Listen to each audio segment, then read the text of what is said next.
4-point roll, onyesho ambalo rubani Mheshimiwa Rais atapaa na ndege kwa kasi, kisha ataweza kulaza ndege takriban degree 90, akilaza ndege kwa ubavu, kuigeuza tena kulaza ndege kwa mgongo ukipenda Charlie, na pia kugeuza ndege hii mara ya 3 na ya 4, akirejesha ndege wima pasipo kubadili mkondo.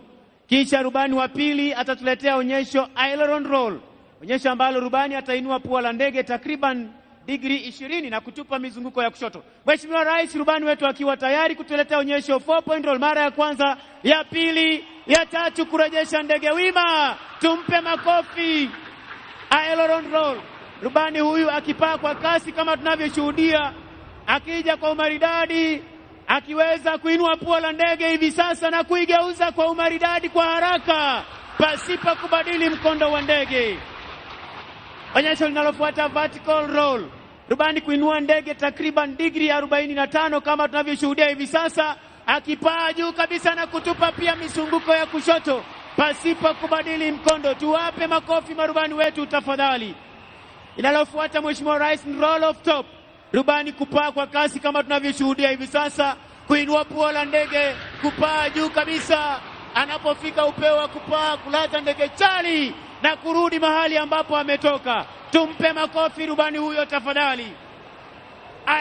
Vertical roll, kupaa kwa kasi kama tunavyoshuhudia, huku akitupa pia mizunguko ya kushoto kwa haraka.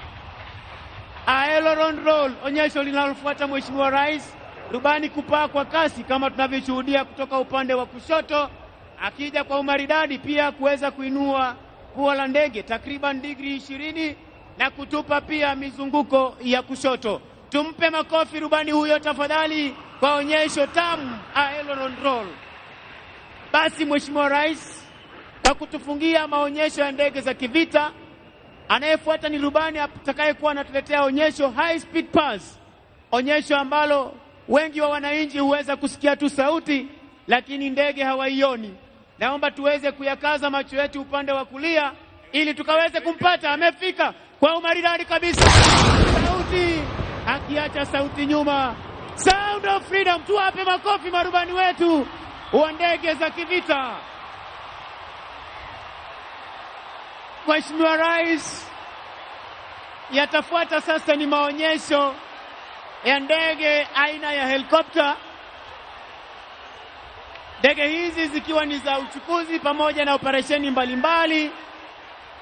Helikopta ya kwanza ambayo itakuwa inatufungulia maonyesho leo hii ni aina ya Yuhi, ambayo helikopta hii hurusha vikosi vya dharura, ukipenda rapid response units, ambao huweza kufika katika maeneo hatari ili kuweza kutekeleza mashambulizi. Kama tunavyoona kutoka upande wa kushoto, rubani huyu akiwa ndege hii ikiwa chini ya crew captain Meja Mugendi akisaidiwa na Captain Mwangi, wakiwa wanabeba ujumbe speciali kwa Jamhuri ya Kenya. Happy Jamhuri Day. Tumpe makofi marubani huyo kwa kuweza kuleta ujumbe huo speciali kwa Jamhuri ya Kenya na Rais wa Jamhuri ya Kenya. Basi Mheshimiwa Rais, zitakazofuata sasa ni ndege aina ya Fennec ikiwa imetangulia, yenye rangi ya kijivu, na ndege aina ya Bell 206 nyeupe kwa rangi. Fennec ikiwa ni ndege ya kupiga doria na pia kuweza kufanya mashambulizi, nayo Bell 206 ikiwa ni ndege ya mafunzo kwa rubani wa ndege aina ya helikopta. Tuwape makofi marubani wetu wa ndege hizi ambazo zinapita kwa sasa. Itafuata sasa Mheshimiwa Rais ni helikopta speciali ambazo zina uwezo wa kuelea hewani kwa muda mrefu zaidi ili kuwaruhusu wanajeshi kushuka kwa mikamba speciali. Helikopta ambayo inatangulia Mheshimiwa Rais ni MI-171E ikiwa inafuatwa na 139 Westland Augusta, ndege ambazo hutumika kuingia katika eneo la maoperesheni kwa kuruhusu wanajeshi kushuka kwa mikamba, zoezi rappelling. Basi zitakazofuata Mheshimiwa Rais ni ndege aina ya Huey ikiwa na Cobra. Huey ikiwa imetangulia na Cobra ikiwa imefuata, zikiwa ni helikopta za kuongeza nguvu kwa wanajeshi wanaopigana ardhini na pia kwenye fuo za bahari. huweza kushambulia ngome fiche za adui, hivyo basi kusababisha na pia kufuatilia hatua zozote za adui. Tunafungiwa Mheshimiwa Rais maonyesho ya ndege leo hii, na ndege aina ya Yui ikiwa imebeba bango na MD530 kutoka jeshi letu la nchi kavu, zikiwa ni helikopta za mashambulizi leo hii kutoka jeshi letu la nchi kavu, zikiwa ni Kenya Army Corps of Aviation. Mheshimiwa Rais, na huo ndio utakuwa mwisho wa tamasha zetu za kijeshi kwa pamoja.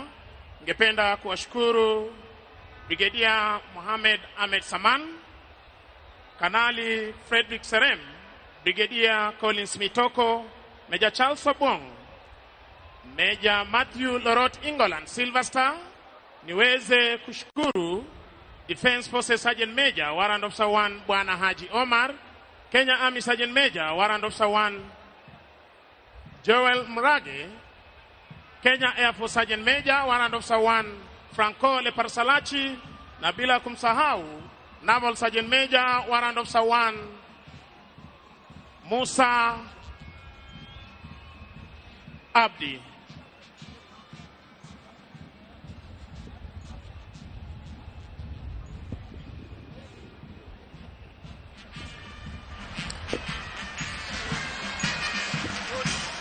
Basi maonyesho ya ndege tuliweza kuletewa na Overall Formation Lead Lieutenant Kanali George Kimaita Rintari, akisaidiwa na Deputy Formation Lead Major Clifford Mtiria.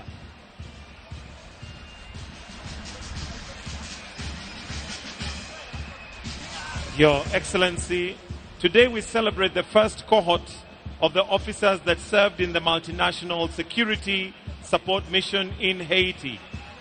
These gallant officers arrived home on Tuesday, 9th December 2025, after serving in Haiti for 17 months and 9 days. In the period of their service, they were part of the 740 Kenya, 150 from Guatemala, 78 from El Salvador, 25 from Jamaica, 3 from Bahamas, and 2 from Belize. This mission was performed splendidly, forming a basis for successor missions. The gang suppression force is headed by a Kenyan Assistant Inspector of Police, Geoffrey Otunge.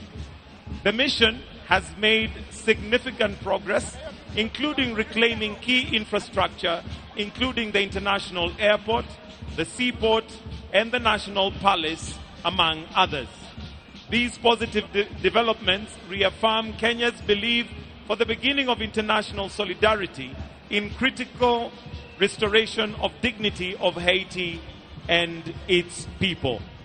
In the course of the mission, 3 of our officers paid the ultimate price. To them, we owe a debt of gratitude and confirm this deep loss will never be in vain. We remember them and are humbled by their sacrifice. We honor them and pray that their souls will rest in eternal peace. Na sasa nimpishe mwenzangu Sergeant Misango Mbai atueleze zaidi kuhusiana na kikosi hiki. Sergeant Misango. Asante sana ndugu Mike Gitonga. Mheshimiwa Rais, unavyoshuhudia hivi sasa wakija kwa umaridadi ni polisi wa taifa la Kenya wakiongozwa na General Service Unit, kisha wakifuatwa kwa ukaribu na wenzao wa Border Police Unit. Mheshimiwa Rais, unavyoshuhudia wamebeba bendera ya polisi, kisha bendera ya Kenya Police Service na hali kadhalika Administration Police Service. Mheshimiwa Rais, nitaomba tuweze kuwapa mashujaa hawa makofi mazuri baada ya kutoka nchini Haiti, baada ya kutekeleza wajibu wao kwa takriban miezi 18. Wananchi wazalendo, tuwape mashujaa hawa makofi mazuri. Mheshimiwa Rais, ulipowapa amri, wengi walidhani ndivyo sivyo, kwamba hatungeweza kusaidia taifa la Haiti kuweza kurejesha hali ya usalama kuwa thabiti. Lakini hii leo Mheshimiwa Rais, ulivyosikia mwenzangu alivyosema kwa lugha ya Kimombo, miundo misingi ikiwemo Seaport na hali kadhalika uwanja wa ndege umeanza kufanya kazi kwa sababu wanajeshi askari hawa wa Kenya, ama ukipenda jeshi la polisi la Kenya, liliweza kushika doria nchini Haiti na kuhakikisha kwamba tunarudi na ushindi. Tuwashangilie kwa makofi mazuri wanapopeana heshima yao mbele ya jukwaa la Mheshimiwa Rais aliye amri jeshi mkuu, aliyewaamuru kwenda kutekeleza wajibu huo.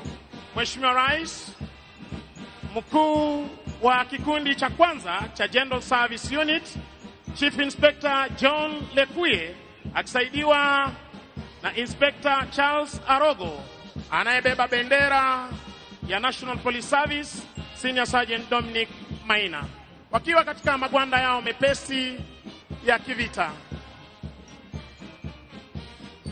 Platoon ya pili, Mheshimiwa Rais, chini yake Inspector Joseph Kirago. Platoon ya tatu, General Service Unit, chini yake Chief Inspector Wesley Bet. Mheshimiwa Rais, Border Police Unit, chini yake Chief Inspector David Mburu, akisaidiana na Inspector Samuel Mnene. Platoon ya pili ya Border Police Unit, chini yake Chief Inspector Dick Onzarigo.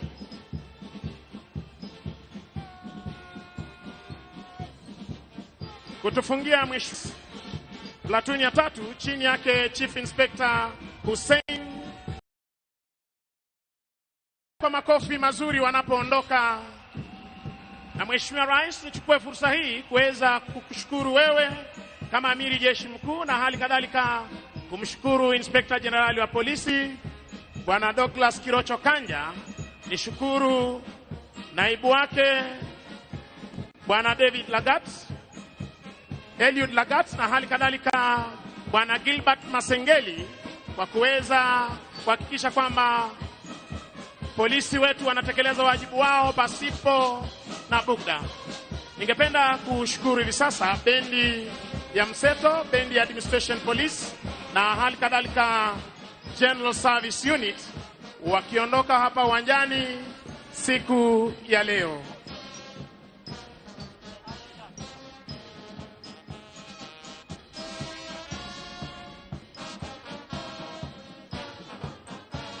Niweze kushukuru Bwana Abraham Kemboi, Head of State Commendation, kwa kuweza kuletea gwaride hili la wenzetu kutoka Haiti. Mheshimiwa Rais, kwa ruhusa yako hivi sasa niruhusu niweze kumleta Bwana Mike Gitonga pamoja na Boni Musambi na Michael Gitone waweze kuendelea na ratiba ya siku. Jina langu ni Sergeant Misango Mbae, tukiwatakia Krismasi njema na mwaka mpya wenye fanaka. Kwa heshima naomba tutulie ili tuweze kwenda kwa sehemu ya maombi na kutuombea siku ya leo. Kwa maombi ya kimila Mr. Isaac Oloibakuti Nkuromo, kwa maombi ya Kiislamu Imam Hassan Bathul, na ya Kikristo Reverend Joshua Rutere. Maombi. Angai kiromo noye njoyo geriboro njoyo na basho arbega na umara bangi ngai dinono karamara kabalie nenda lagan konguno jaba janga nyirana argela arbega sirgali yang ngai dinono arribo arbega la islang ngai dinono kabalie njandwara njomom harero kamara na baninya baidi miliye hariboy.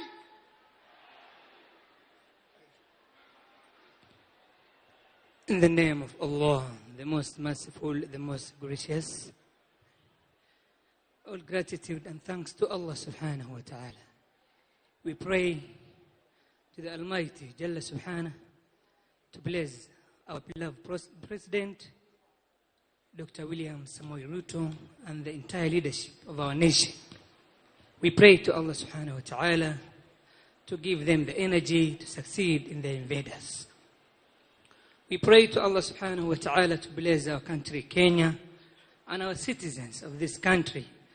We pray to Allah subhanahu wa ta'ala to give us love, peace, and unity. Finally, we send our blessings and salutations upon our beloved Prophet Muhammad sallallahu alayhi wa sallam. Walhamdulillahi rabbil alameen. Gracious and loving God, we come before you with a heart full of gratitude to our nation, Kenya, our people, our heritage, and the land you have entrusted to us. As we commemorate the 62nd Jamhuri Day, we give thanks for the far you have brought us as a nation. Lord, we lift our nation before you. We pray for the lasting peace and prosperity for our people. We also pray for our President, His Excellency Dr. William Samoei Ruto. We commit him into our hands, guide him, and strengthen him as he serves the people of this great country. Grant him clarity and a unity of purpose, and the grace to lead with wisdom and dedication. Let his leadership make Kenya a beacon of hope, a sanctuary of peace, and a source of blessing for all who dwell within and beyond our borders. In all we do, may your name be glorified. We pray this in Jesus' name. Amen. Amen.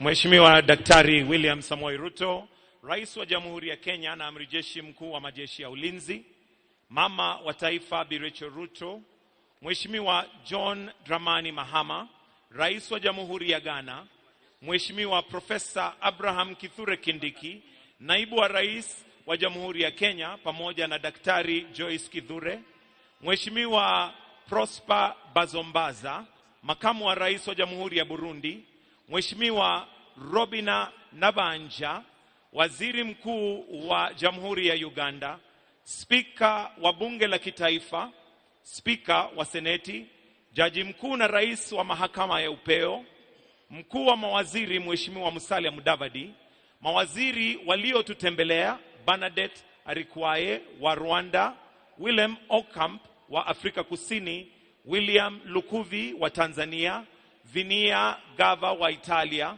Amina Adalak Alsmasi, waziri wa UAE, mawaziri wote walioko, makatibu waandamizi wa idara mbalimbali za kitaifa, magavana wote mliopo, akiwemo gavana mwenyeji Johnson Arthur Sakaja, mabalozi na viongozi wengine wakuu wa kitaifa, waheshimiwa wabunge na maseneta, ndugu wananchi watukufu, mabibi na mabwana.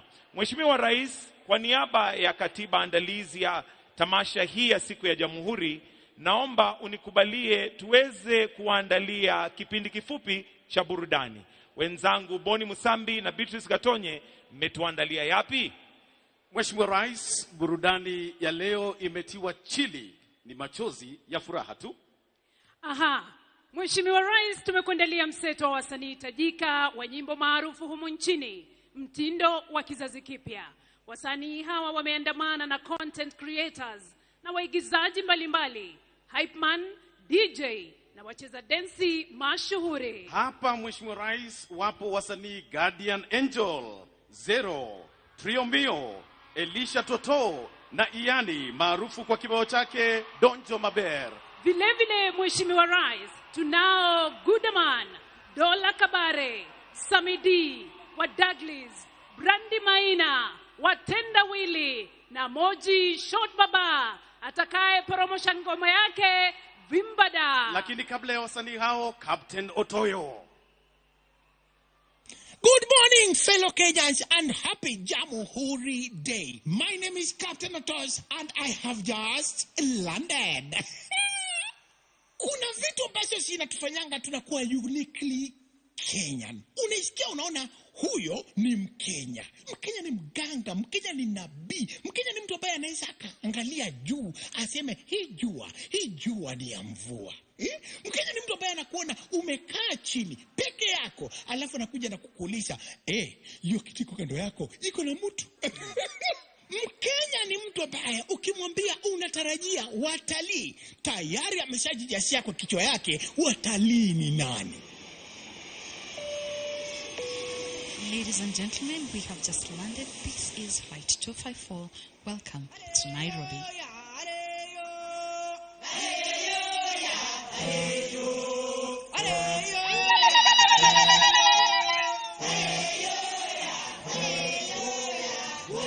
Wow! Nairobi sinakaa supu. Check your weather. Finally we have landed. Hawa ndio wana to receive. Hata nimeona jina yangu. Oh wait, the dancers, Amelia. Oya, mimi ndio Sharon. Kwani amnioni? Ai, kwani ama dancers wako cold aje? Guys, kwani nini happen? Cheki. Sisi ni watalii na bado tuko nyumbani. Tunaweza jikaribisha. Kwani ni kesho? Wasame. They expected watalii wakuwe ni wazungu. Umdani ICA. Ndiye. Everyone can be a mtalii. Kioko anaweza akatoka Ukambani, aende paka Mombasani, ajione maji mingi mara moja. Wafula anaweza akatoka Western mpaka Eldoret, aende akue mkimbishi. Everyone can tour Kenya and be a local tourist. There are a million places to visit. Unaweza ukatembea mahali kama Nairobi National Park. Unajua it's the only park within a city. Ama tuende Reteti Elephant Sanctuary where you can actually adopt a baby elephant. You see, ndovu ikuwe na jina yako. Kila mtu na ndovu yake. Cheki. Si tuende Homa Bay. Takawiri Island. Ama just imagine umeenda place umekaa tu hivi unaona flamingos kama 1 million. Unajua hapo ni wapi? Lake Nakuru. Badala ya kutafuta desert Dubai, si tuende hapa Chalbi. Haya, wako mpaka na sana. Yes. Ama uende Hell's Gate, uone mahali shetani analala. Acha guys, kuna place tumesahau. Hatuwezi kosa kwenda Masai Mara. Kwanza saa hizi kuko na wildebeest migration. What do you mean? Mara hiyo. You guys, I like your energy. I think I should take you somewhere. Wacha nipeleke hao warembo kwa Jamhuri Day Special ambayo imeandaliwa na PPMC na MC chake ni Godaman. Mr. President, you saw what I did there. Yo! Ladies and gentlemen, today we affirm ourselves with the right to self-determination, dignity, and freedom. We use music as a tool to promote local tourism, culture, and the Kenyan beauty. And right now, with our Kenyan spirit, make some noise and let's celebrate Kenya!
tuwachuka bila tuwachuchochezi tuwachu binafsi tuungane kama wa Kenya tupeleke Kenya mbele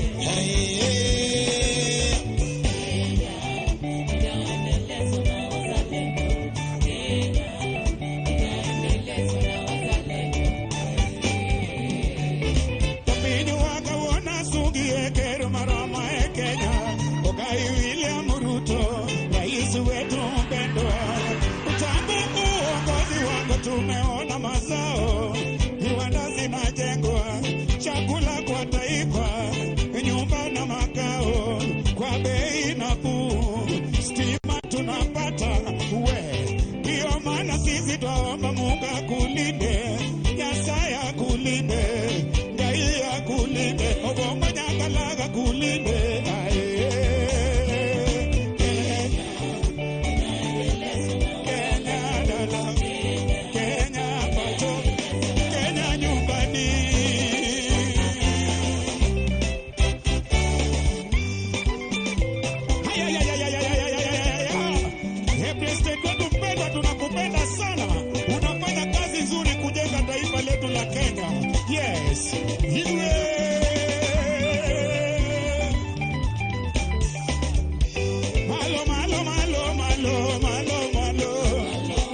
jeshi wa polisi wetu. Malo, malo, malo, malo, malo, malo. We are one nation, one people, one tribe. Introducing Zero. Wakenya twende Wakenya twende so kama inakubamba simama katika. It's all about love, one time Wakenya twende Wakenya twende so kama inakubamba simama katika. It's all about love. Twende love inasikia tukuti nice. Jamhuri na ni nice. It's all about love, one time. We need them sisi wote. Like to bambe si wote. Kupiga kura tusikose note. Twende ati tuhakikishe kila kitu pete. Hamsini go to the 50. Phones in the atukienda east west. Tuko on tax kiza beat the latest. Wakenya twende Wakenya twende so kama inakubamba simama katika. It's all about love, one tribe daima. Wakenya twende Wakenya twende so kama inakubamba simama katika. It's all about love,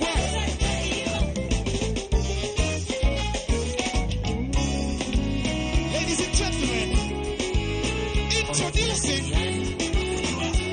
make some noise for Inooro. Ikibamba sana basi pull it up. Selector cheza doba once from the top.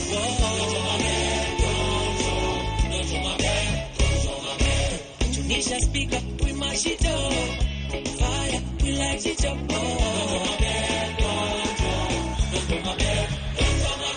Kotao, CBD kwa penthouse. Wanadani CBD ni guesswork. Lakini jua bendi tunasosa. Na ni magrami tando tunangoja. Dojo mabe, kwa mdomo ni kube. Na doba Johnny Mwaki ukipenda imele. Napendwa na mafe, na wote Johnny Chan. Nikikusalimia unanijibu tu mabe. Napenda vile magala wamekuja wamebeba. Napenda vile mamanzi wamekuja wameiva. Ikibamba sana basi pull it up. Selector cheza doba once from the top.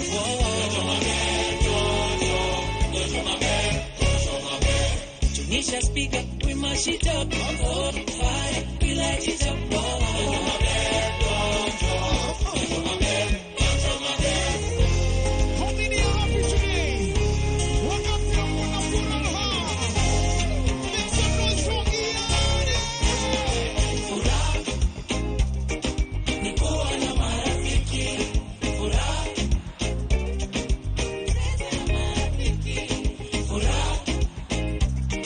Nikuwa na marafiki. Furaha. Kwa sherehe tumefika.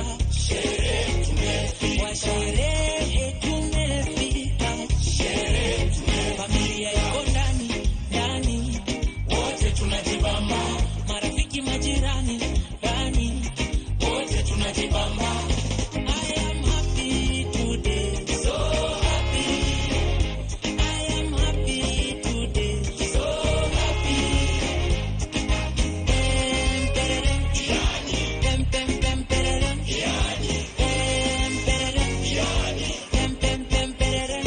And now, ladies and gentlemen, joining Inooro on stage. Make some noise for the incredible Trio Mio.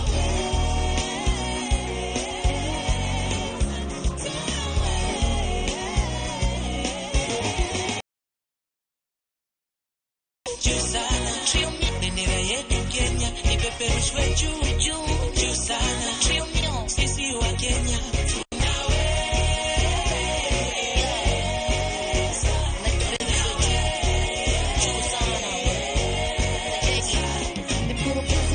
black, red and green. Najivunia sana maneno young, fresh and free. Niko huru, raia pariang clean. Once you before Marika bebe Champions League. Kaza mlikuti bendera zipepe humwaka. Nasikia ripoti magari zinapita jumbaka. Moja ni nguvu suishi Harambee. Lazima magoti mapaja ndo upate bukaka. Mkenya halisi. Nasikia ifichi inaonekana kwa rahisi. Bonge na pigo tena bado meda ishi. Tutamkona vijana wasika inchi. Juu sana. Bendera yetu Kenya ipeperushwe juu sana. Sisi wa Kenya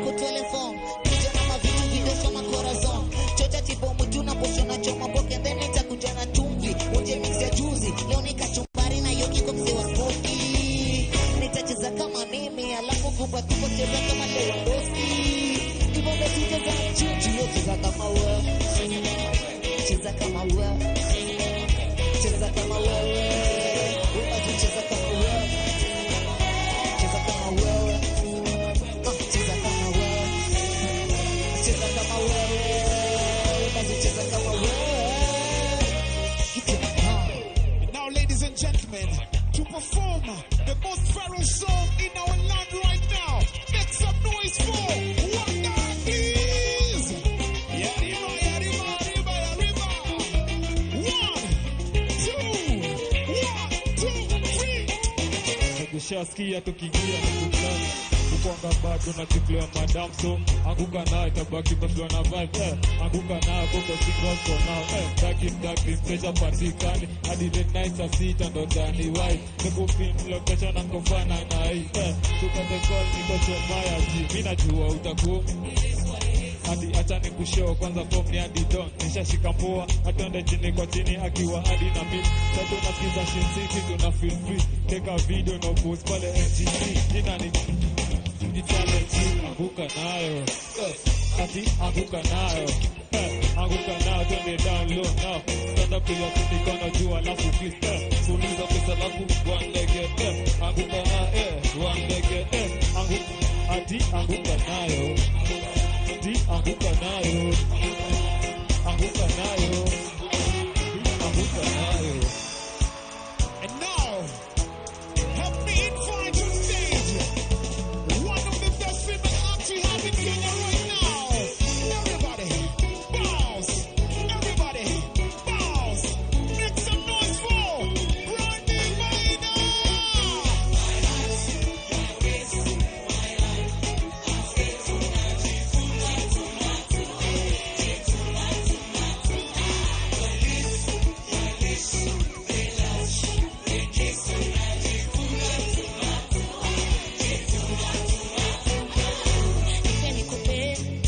Come to the dance floor, way. Leo tuna festa banga, ama tutadu it your way. Wacha mimi nise, usiniogope we. Leo na finesse na ujanja yeah. Leo nta maintain, Kenya hatuko back, sisi tuko front. Na majenzi come let's go, kujeni niko bash in our bare form. Yeah, this the kind of love to make me wanna do.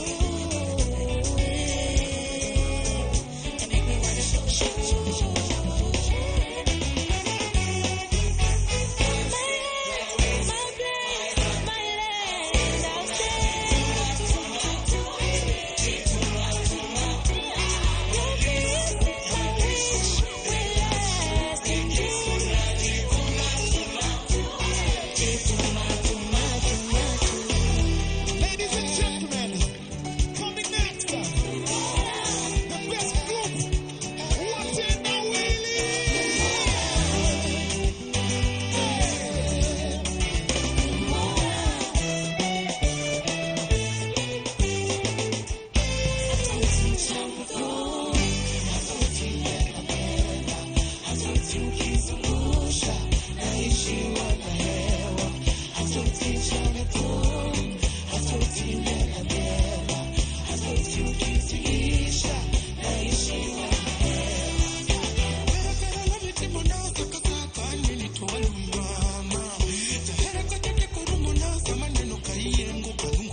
gentlemen, today we celebrate a man whose legacy will live on.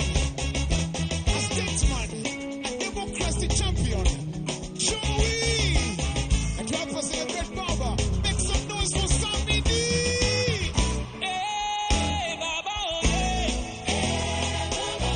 Hey, Tika, yeah. Hero wa Kenya tunakwenzi leo.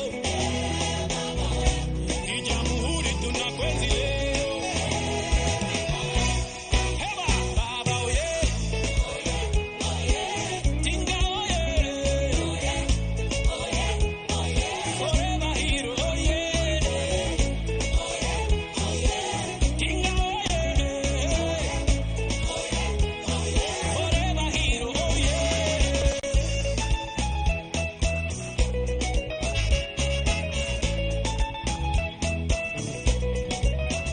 Ulipenda wote, ulitupa mwanga, kwa kila moyo ulileta amani. Tulikupenda tukajifunza, kwako tuliona roho safi. Baba wa Kenya, Raila ni moyo wa kweli. Sasa tunadanse kwa machozi na furaha, tunacheza julishi kwa heshima. Kizazi kipya sasa tuko imara, tunasema jina lako Baba, oh yeah, Baba, oh yeah, Kinga, oh yeah, forever hero, oh yeah, Kinga, oh yeah, forever hero, oh yeah, forever hero, oh yeah, forever hero, oh yeah, Bombo, oh yeah, oh yeah, forever hero, oh yeah. Ladies and gentlemen, make some noise for OG. Short Baba.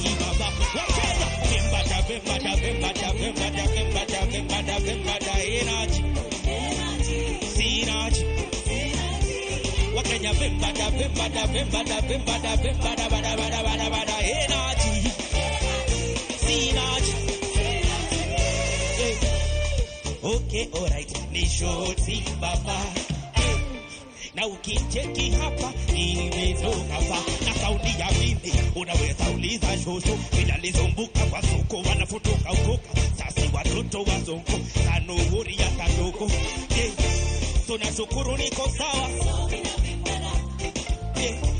na mpasiba kama kawa so mina vimbada vimbada vimbada vimbada vimbada vimbada vimbada vimbada energy synergy.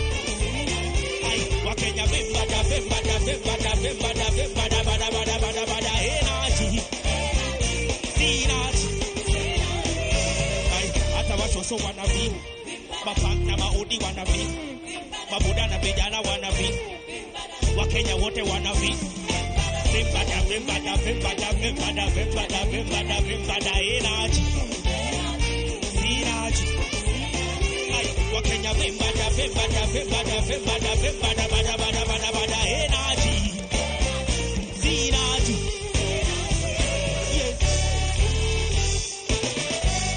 Yo, introducing on stage, Africa's best. Make some noise for Baba. Mungu wangu wana, maskini natajiriana, ndo maana mina niko mikononi mwake. Mungu wangu wana, maskini natajiriana, ndo maana mina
Mheshimiwa Rais, hiyo burudani utakubaliana nami kwamba ni noma na ni fire.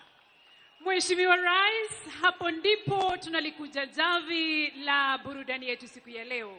Sasa tunarejea kwake Bwana Michael Gitonga aendelee na ratiba iliyosalia. Kwako Bwana Michael. Asanteni sana. Tuwapigie makofi tena mara nyingine. Watu wametuletea burudani safi kabisa.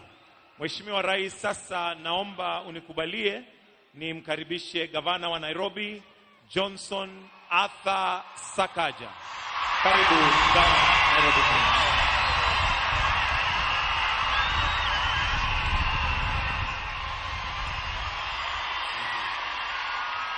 Asante sana. Kweli burudani imeanza. Tarehe 12 ndio sherehe huanza rasmi. Na hiyo sio ya mwisho.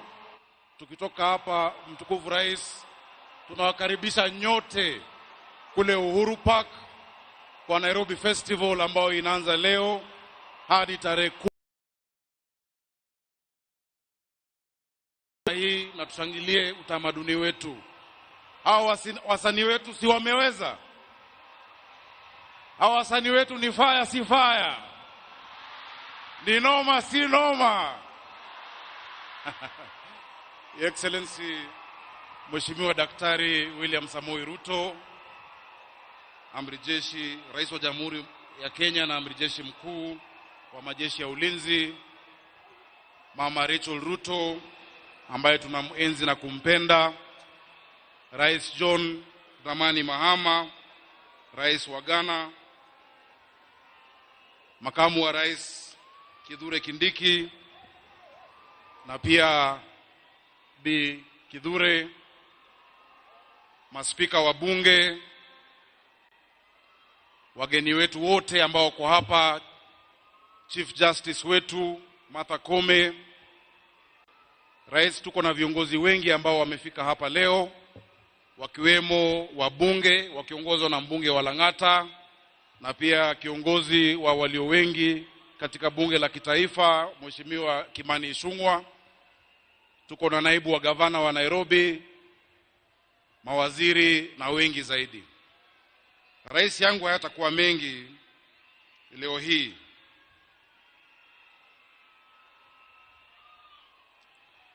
Mheshimiwa Rais, tumejionea kufuata mada ambayo tuko nayo, na ni muhimu tukumbuke ya kwamba miaka 62 iliyopita hapa katika kaunti hii, si mbali na tulipo leo, bendera yetu ilipepea juu ya watu uhuru katika nchi yao wao wenyewe.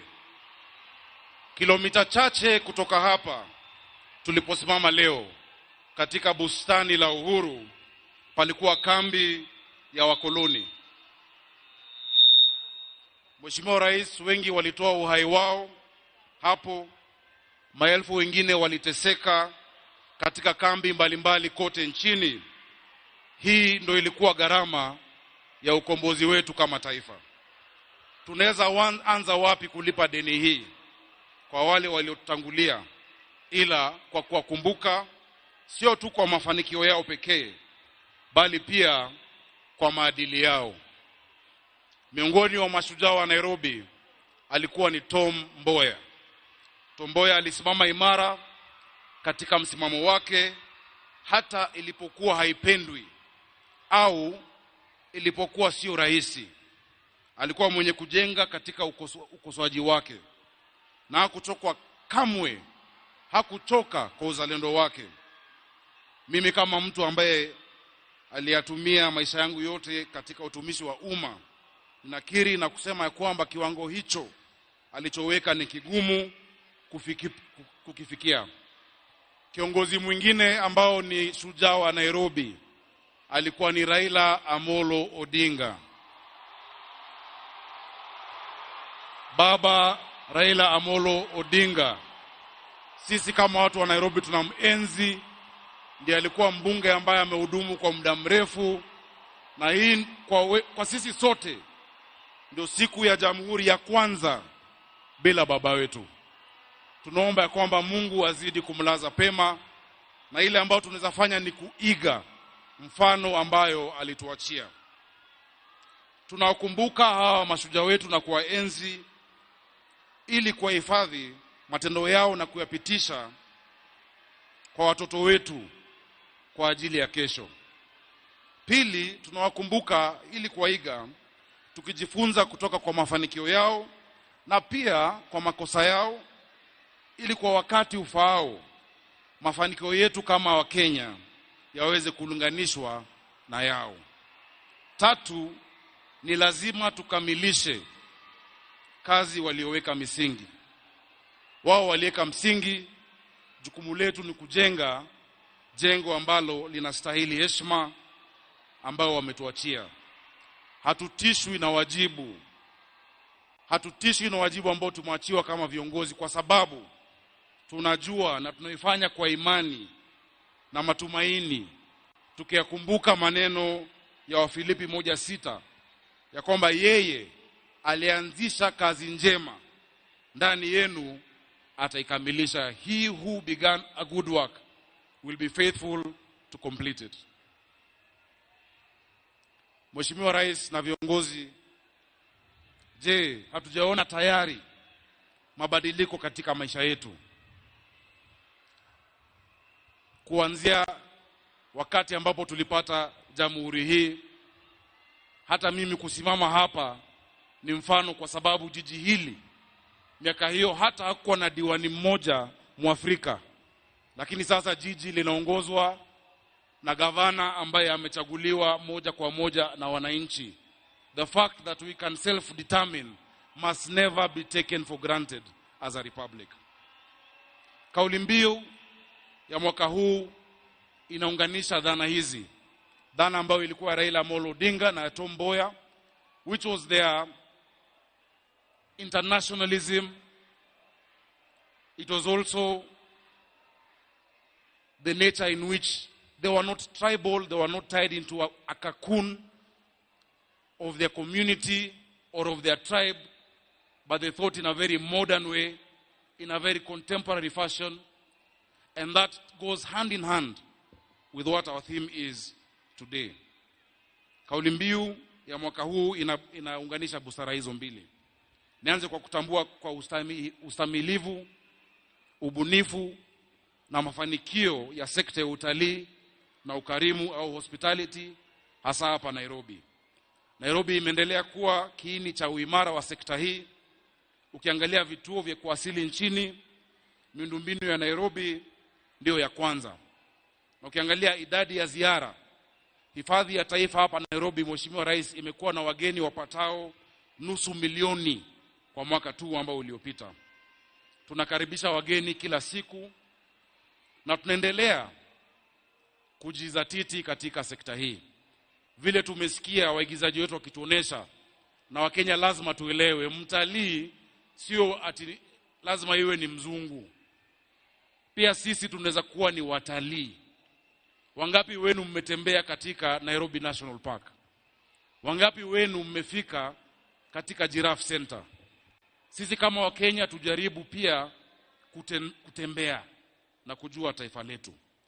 Mheshimiwa Rais, sitaki kusema mengi, ila pia ni kukushukuru kwa sababu kwa muda huu, kwa mwaka ambao umepita, tumeona kwamba umetushikilia kama makaunti na pia Nairobi. Pamoja na wewe tumeweza kufanya kazi nyingi, kujenga mabarabara, watu wetu wanaziona zinaendelea katika maeneo yote ya jiji la Nairobi. Tunakushukuru na tunajua kwa mwaka ambao unakuja tutaweza kufanya kazi nyingi zaidi. Jameni wa Kenya, tumpigie rais wetu makofi. Tunajua kwamba mwaka ujao sherehe hii itafanywa katika uwanja mpya wa Talanta ambayo unaendelea kule Lang'ata Road. Sijui kama utatukubali. Na sisi kama watu wa Nairobi tunakuomba uwanja huo uite Raila Odinga International Stadium ili kumkumbuka baba wetu ambaye alituacha. Au sio? Tunakubalia watu wa Nairobi? Tunakubalia. Rais, umeona sauti ya wananchi, na sauti ya wananchi ni sauti ya Mungu. Wanasema nirudie. Tunaomba rais wetu mpendwa William Samoei Arap Ruto ya kwamba mwaka ujao sherehe hii ifanyike katika Talanta Stadium, na kama watu wa Nairobi tunakuomba uipe jina Raila Odinga International Stadium. Sauti ya mwananchi ni sauti ya Mungu. Wacha nisiseme zaidi kupita hapo, ili kuwakumbusha ya kwamba sherehe imeanza. Na waomba watu wangu wa Nairobi, mkisafiri kwenda Ushago ama OCHA, muwe waangalifu kwa barabara ili muweze kurudi salama. Tunaomba madereva wetu, do not drink and drive. Tusipoteze watu wetu, tusiendeshe kiolela, ili tuweze kurudi tuwe na mwaka wa 2026. On behalf of the people of Nairobi, I wish all of you a Merry Christmas and a prosperous 2026. Mungu awabariki. Asanteni. Makofi ya Governor. Your Excellency, the theme for Jamhuri Day 2025 is tourism, wildlife, meetings, incentives, conferences and events, otherwise known as MICE. And in the Cabinet Secretary for Tourism and Wildlife, Honorable Rebecca Miano, to make a brief statement. Tumkaribishe kwa makofi tafadhali. Karibu Waziri.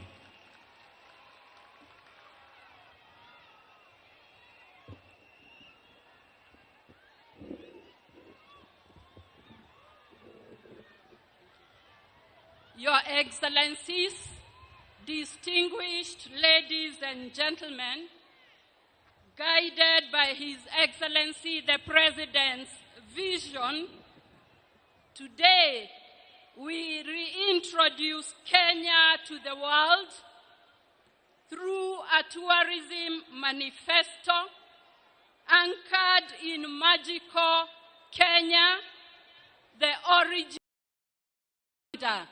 The manifesto, please.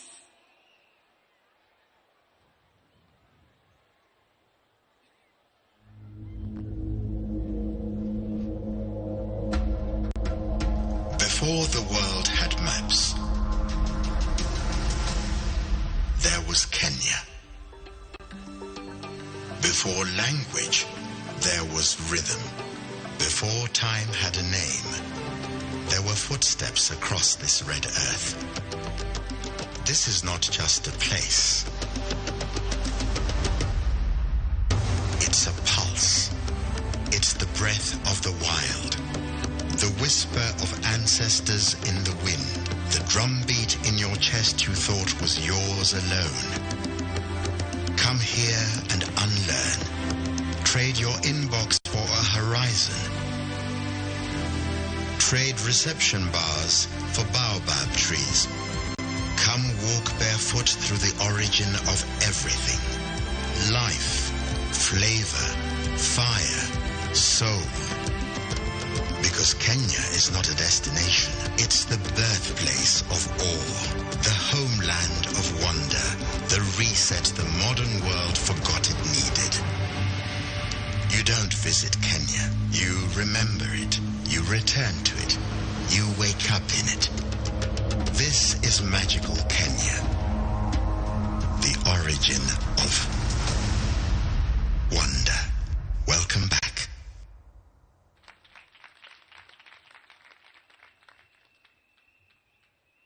It is now my pleasure to invite His Excellency, the Deputy President of the Republic of Kenya, Professor Kithure Kindiki.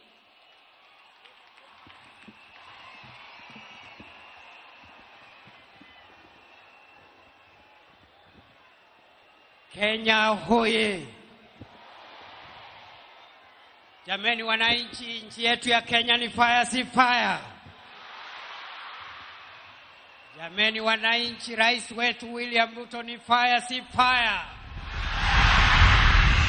Kwa mara ya mwisho, wananchi wa Kenya ni fire si fire. Mr. President, William Ruto, the President of the Republic of Kenya, and Commander-in-Chief of our Defense Forces, First Lady Rachel Ruto, the visiting head of state, the President of the Republic of Ghana, His Excellency John Mahama, all dignitaries present, all protocols observed. Mr. President, this generation will never pay fully the sacrifice and the debt of those who paid the ultimate price and sacrifice for the independence of our country. Mr. President, fellow Kenyans, we will also not pay fully the debt imposed on us by those who fought for the expansion of the civil and political liberties that we enjoy today. The last thing I want to say, Mr. President, before I invite a few guests to say hi in 1 minute, is to say, as we move into the future of our country, building on the foundation of those who fought for the freedom and liberty of our country, building on the hard work of those who fought for the expansion of civil and political liberties that we enjoy today.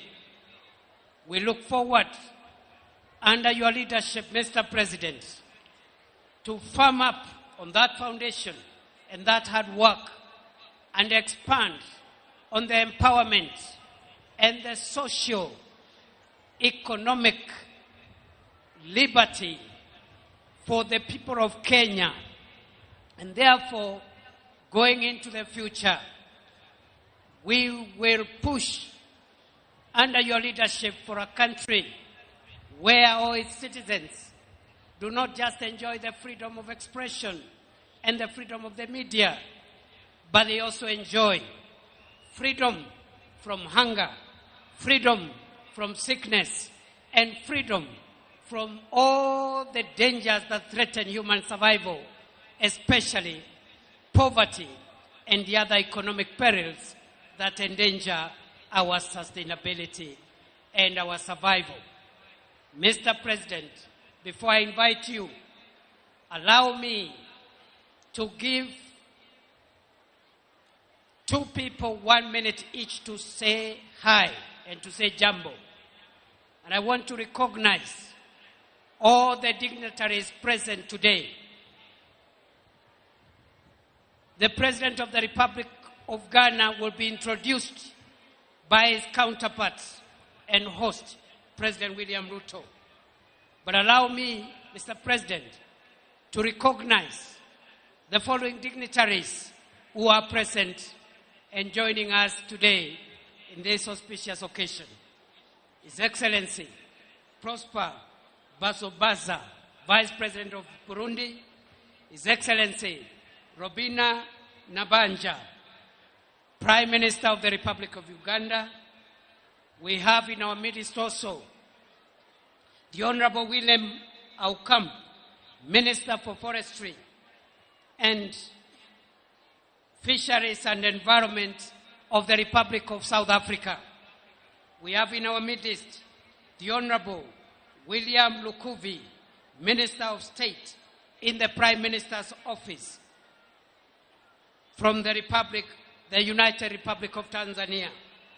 We have in our midst the Honorable Dr. Benedict Arakwiye, Minister of Environment of the Republic of Rwanda. Honorable Amna Damak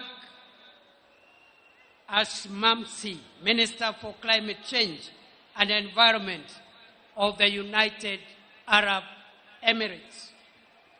The Honorable Vania Gava, Deputy Minister for the Environment from Italy. And Mr. President, as you are aware, Nairobi City in Kenya is hosting the United Nations Environmental Ministers representing their countries. So we have UNEA, which is the forum, the highest decision-making forum on matters environment, representing ministers of environment from all over the world who are meeting here in Gigiri, in Nairobi City. 87 ministers are present also because of the ongoing UNEA meeting in Nairobi. Mr. President, on behalf of all the visiting dignitaries, I want to give 1 minute to the Vice President of Burundi to say hi before I invite the Prime Minister of Uganda to say hi, and finally I invite President William Ruto to address the nation. Mr. Vice President.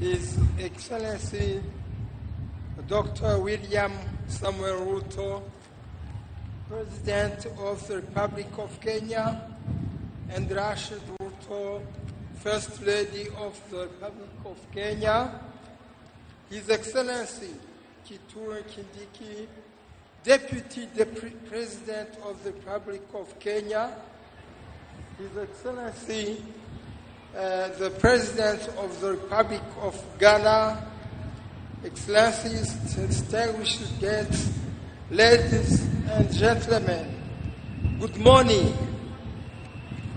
On behalf of His Excellency, the General Major Evariste Ndayishimiye, President of the Republic of Burundi, that I have the honor to present today, to other commitments, and on behalf of the people of the Republic of Burundi, allow me express excellencies, extend my congratulations to the government and the people of the Republic of Kenya on this remarkable occasion.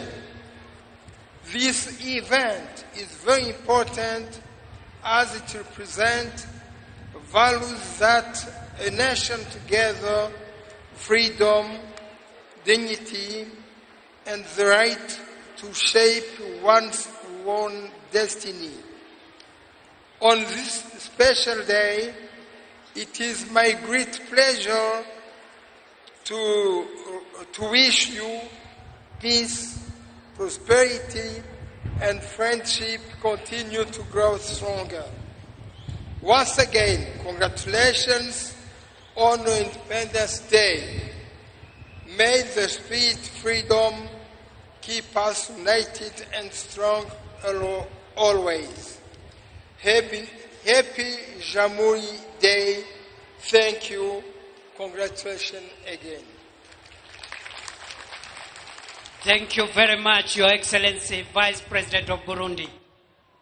Your Excellency, sir, it is now my pleasure to invite for a minute the Prime Minister of the Republic of Uganda, Her Excellency Robina Nabanja, to say jambo and hand over to you, sir, a special message from your brother and counterpart, President Yoweri Museveni of Uganda. Your Excellency, Dr. William Samoei Ruto, President of the Republic of Kenya, Your Excellencies, distinguished guests, ladies and gentlemen, I bring you warm greetings from your brother, General Yoweri Kaguta Museveni, the President of the Republic of Uganda. He was unable to come because Uganda is undergoing an electoral process. He, however, sent me to represent him. I am the Prime Minister of the Republic of Uganda. I've been given 1 minute. Let me hand over the message to you, Your Excellency, on behalf of the President and the people of Uganda. Thank you so much. Thank you very much. Makofi tafadhali, makofi. Thank you very much. Fellow Kenyans, brothers and sisters, I think we have come to the apex of today's celebrations.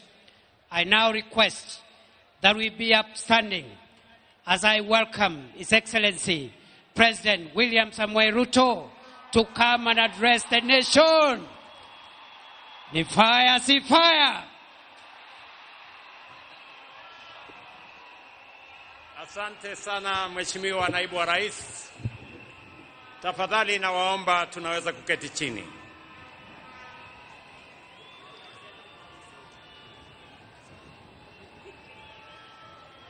Wananchi wa Nairobi hoye! Kanairo hoye! Wakenya hoye! Jamhuri hoye! Basi, kabla sijatoa taarifa yangu kwa taifa letu la Kenya, nyinyi mnajua kati yetu tuko na marafiki wengi ambao wametutembelea. Na leo tuko na mgeni, and I want in a very special way on behalf of the government and people of Kenya to thank our brother and friend, the President of the Republic of Ghana, His Excellency John Mahama Dramani, for finding time to come and be with us to celebrate this 62nd Jamhuri Day in Kenya. Your Excellency, we don't take for granted that you have been a close friend of Kenya. And our two nations, Ghana and Kenya, have a long, proud history of friendship, starting with the founding father of your country and the founding father of our country. Allow me now to ask His Excellency President John Mahama Dramani kutusalimia. Your Excellency, you're welcome.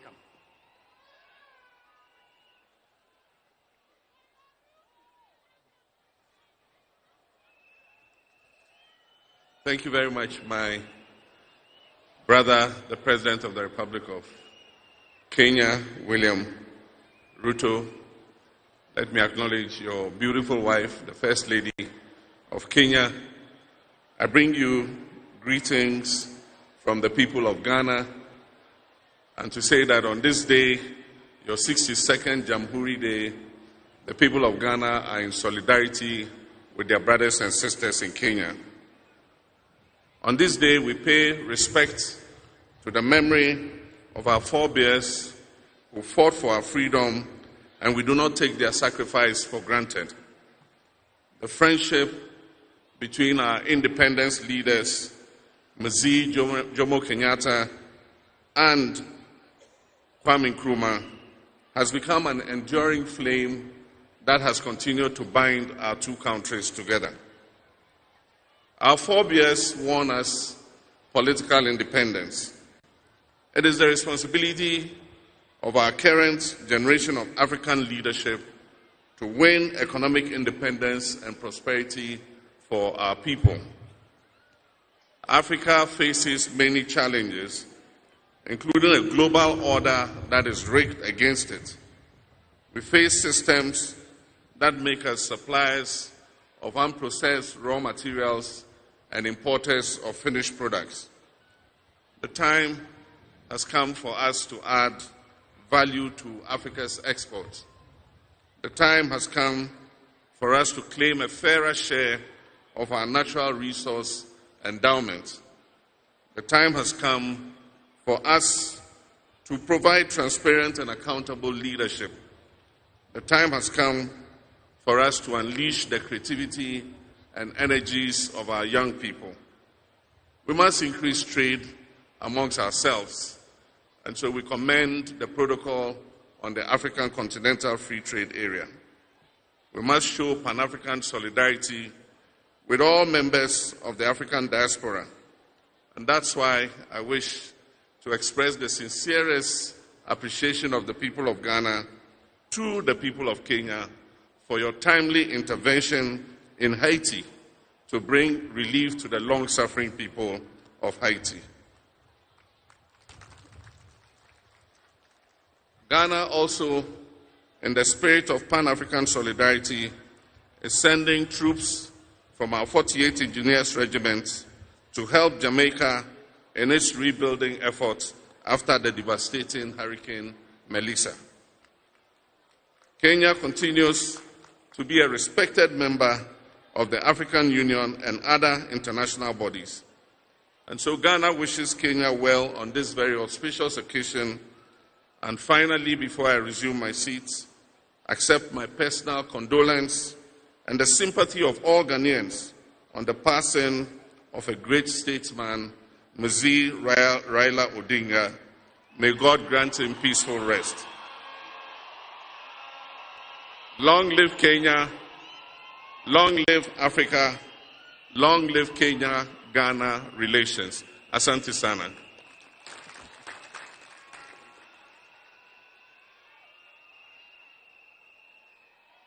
Your Excellencies,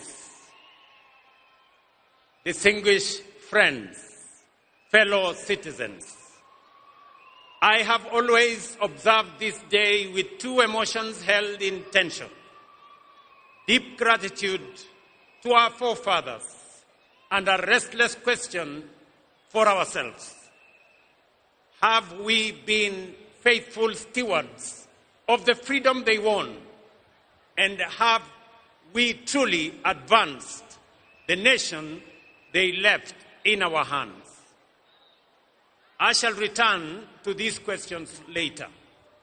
But first, today we gather not just to mark a date on the calendar, but to honor a legacy written in sacrifice, courage, and unbreakable resolve. A legacy forged by men and women who stared imperial power in the face and declared with unshakable conviction that Kenya would be free. Their struggle planted our republic on the firm foundation of liberty, unity, and democracy. They gave us more than a flag. They gave us a future. 62 years ago, the brave architects of our nation placed in our hands the priceless gift of political independence. On this very day, 62 years ago, our forefathers lowered the Union Jack and raised the flag of our nation. But that victory was not given easily. It was bought at an immense cost. The road to our nationhood was carved by the unbreakable spirit of our freedom fighters, men and women who refused to bow to the humiliation of colonial rule. From villages to towns, from farms to factories, to classrooms and marketplaces, Kenyans from all walks of life rose as one, declaring that our humanity would not be diminished, delayed, or denied. And when brute force was unleashed against them, their determination outlasted it. Thousands paid the ultimate price. Many more were detained. Whole communities were uprooted. Punishment, pain, exile, and prison became the tools of repression.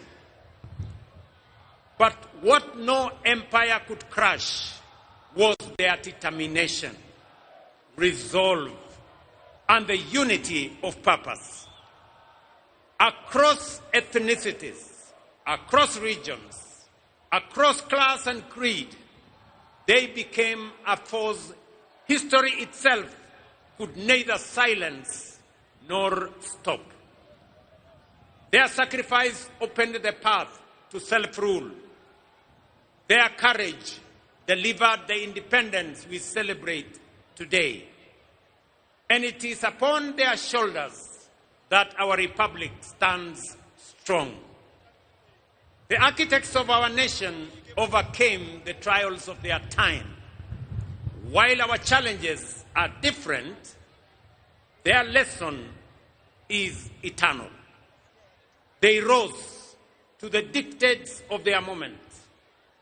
It was not easy, but it was necessary. And because they did it, we are here today.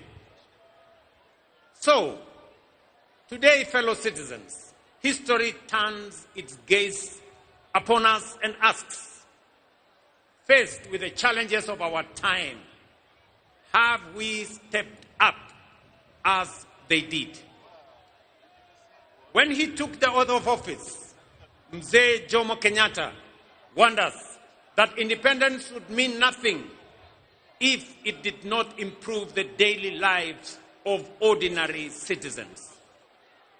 Tom Mboya reminded the nation that the greatest struggle, and indeed the harder struggle, was not political independence alone, but development itself, the economic empowerment of our people, and the unlocking of their full potential.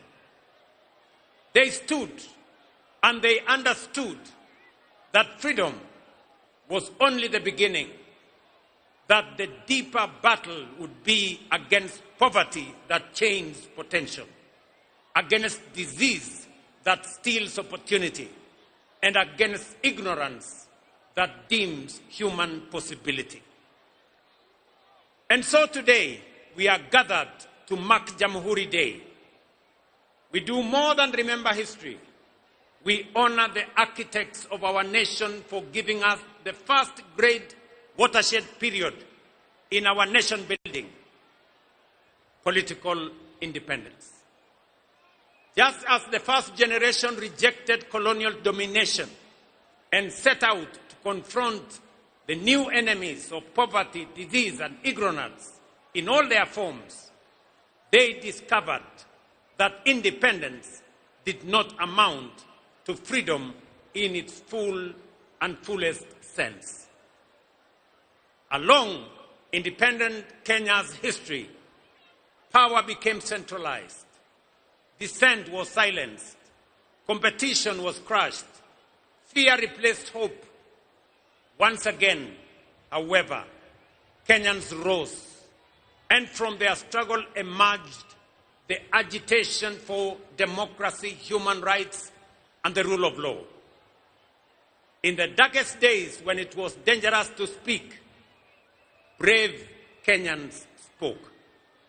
When it was illegal to organize, courageous Kenyans organized.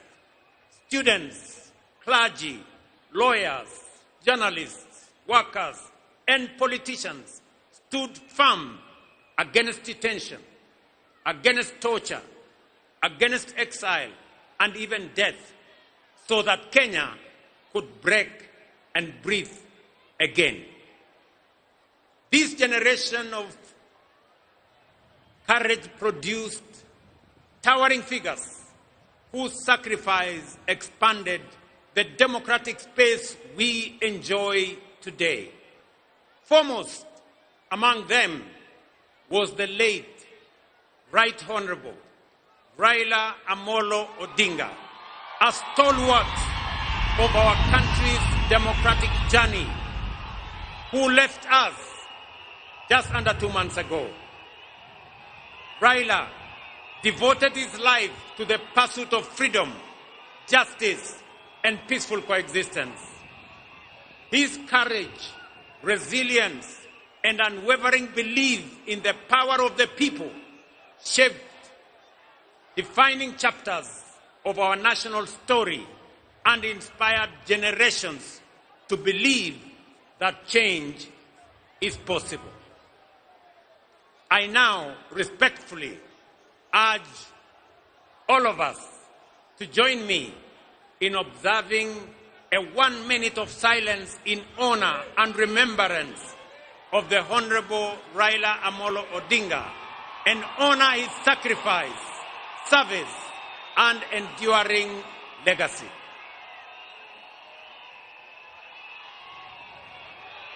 Tafadhali nawaomba tusimame kwa dakika moja kwa heshima ya kiongozi wetu Raila Amolo Odinga.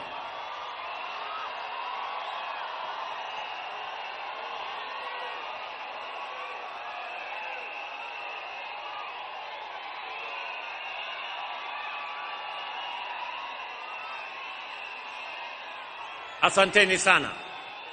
Asanteni sana. May his spirit continue to guide our nation forward.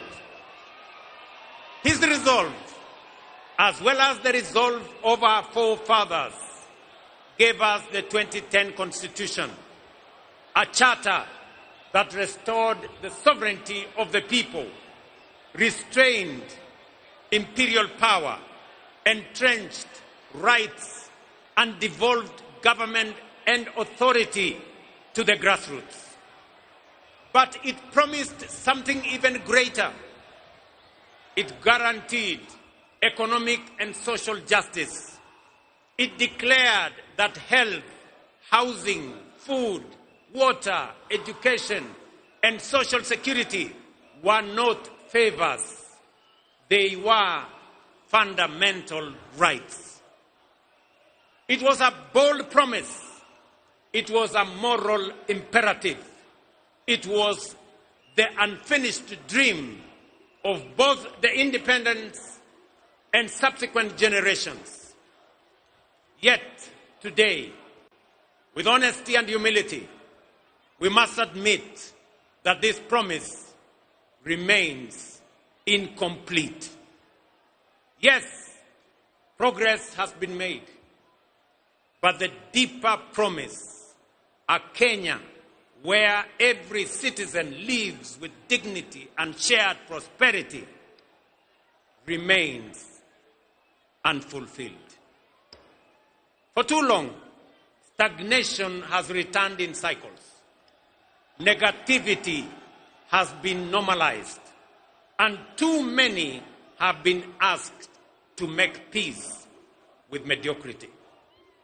That is why, before the last election, we had already realized that although we had achieved political independence and our constitution expanded our democratic human rights and the rule of law, we still had not fully consolidated our nation.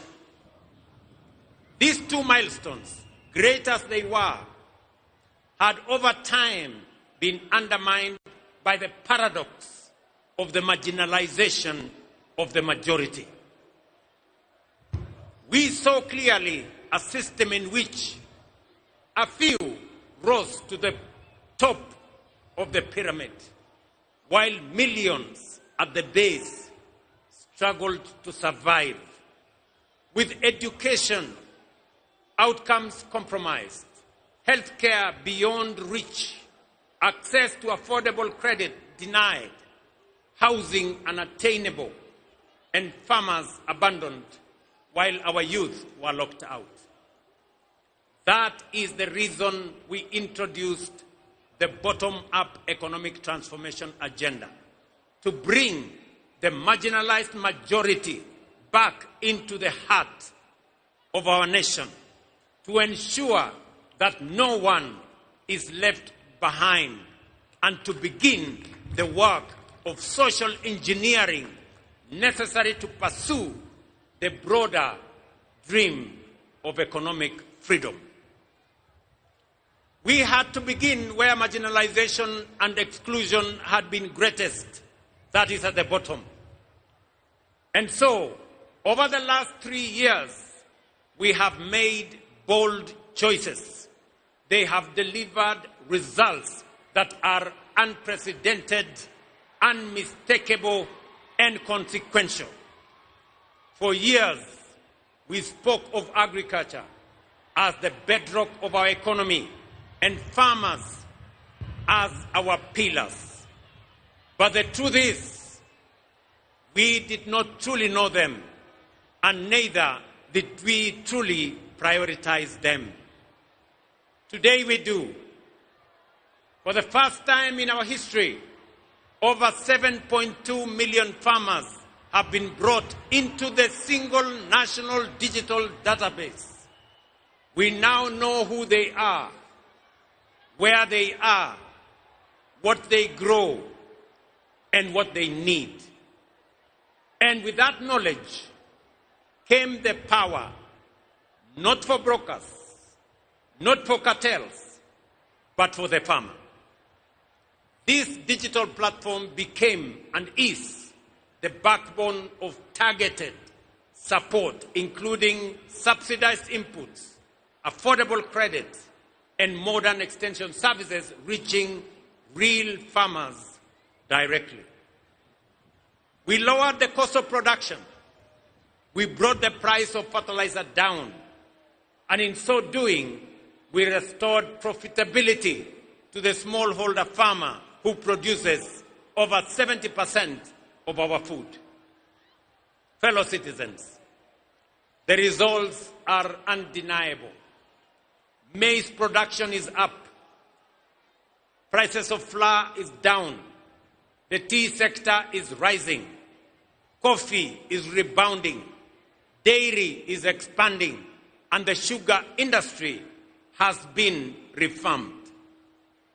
By strengthening value chains, cooperatives, irrigation, and processing, we have built systems that work for our agricultural sector. And now, with millions of farmers no longer forgotten, we are ready to walk with them to the next chapter of economic freedom. 3 years ago, education was in distress.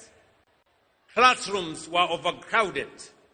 Many universities were technically insolvent, and teachers were overwhelmed. Today, we have hired 76,000 teachers, and by next month, a total of 100,000 teachers, the largest recruitment of teachers in Kenya's history. We have built 23,000 new classrooms, and 1,600 laboratories are under construction across the nation. Importantly, through the student-centered funding model, we placed the learner at the heart of our reforms. For the first time in our history, scholarships and loans now follow need and merit, ensuring that every deserving student has a chance and a just and equal opportunity to pursue their dreams. Nearly 500,000 students have already benefited from this funding model. Students who, under previous systems, would have been excluded by policies that failed to recognize them.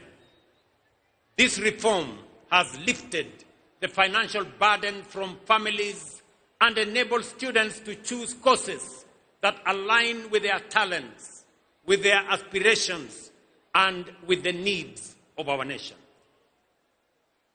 Our healthcare, we have another irrevocable decision that no Kenyan should be too poor to live.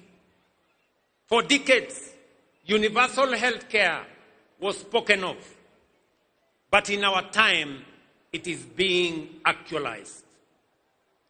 We engaged 110,000 community health promoters who are now reaching millions who were once excluded, forgotten, and without access to health care. CHPs have already visited over 9 million households, screening millions of Kenyans for various ailments, including diabetes and hypertension. At the same time, we built a unified health information system that now gives us full visibility of our health facilities, patients, their progress, enabling us to track healthcare delivery in real time. Today, over 28 million Kenyans are registered under the Social Health Authority, up from 8 million under the old system. That means 19 million Kenyans who were once forgotten are now in the healthcare equation. Among them are 2.3 million vulnerable Kenyans, orphans, widows, and the elderly, whose healthcare is now fully paid by the government of Kenya. Healthcare was never meant to be a privilege. It is a constitutional right.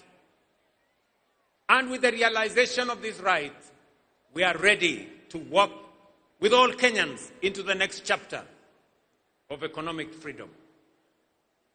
For the millions of Kenyans without employment, we moved beyond diagnosing the job crisis to deliberately creating opportunities through the bottom-up economic transformation agenda. For decades, housing, while being a constitutional right, was promised but never delivered. Housing is not just about shelter. It is collateral. It is graded worthiness. It is stability. And it is the first step out of poverty. In just 3 years, through our housing program, over 240,000 affordable homes, hostels for 180,000 students, 30,000 institutional housing for our military, police, and prison officers, and over 400 new markets for our traders are under construction across all our 47 counties. This, ladies and gentlemen, is the largest public infrastructure transformation ever undertaken, not just in Kenya, but also in our region. So far, standing at an investment of 650 billion. Through this program, more than 480,000 Kenyans have secured jobs and enterprise opportunities across 300 active sites, from artisans to technicians to engineers and architects, shaping a new skyline in Kenya. We have ring-fenced billions of shillings for the Juakali sector, fully integrating their long-neglected engine of craftsmanship into the national construction value chain. Today, Juakali artisans supply doors, windows, fittings, furniture, and fabricated material to projects in our affordable housing program across Kenya. In the digital and creative economy, we have trained 2 million Kenyans in digital skills, and nearly 300,000 are already earning income. Through the Kazi Maju program, nearly 500,000 Kenyans have secured well-paying job opportunities abroad in the last 3 years. We have also launched the Kenya shillings 20 billion Nyota program to support 820,000 young people with training, with mentorship, certification, and business capital. The first phase is complete, with 12,500 beneficiaries already receiving their first business support, and the national program is now being rolled out across the country. Together, these actions reflect one clear national purpose: to open doors of opportunity for our youth, equip them to succeed, and empower Kenya's greatest strength, our young people, to lead us towards prosperity and economic sovereignty. As more students live in decent accommodation, as more traders conduct their business in dignified settings, and as more public servants get access to housing, we are fulfilling our constitutional mandate. And with that foundation secured, we are ready to walk with all our people into the next chapter of economic freedom. Ladies and gentlemen, through the bottom-up economic transformation plan, we have consolidated the gains of political independence and the democratic freedoms won.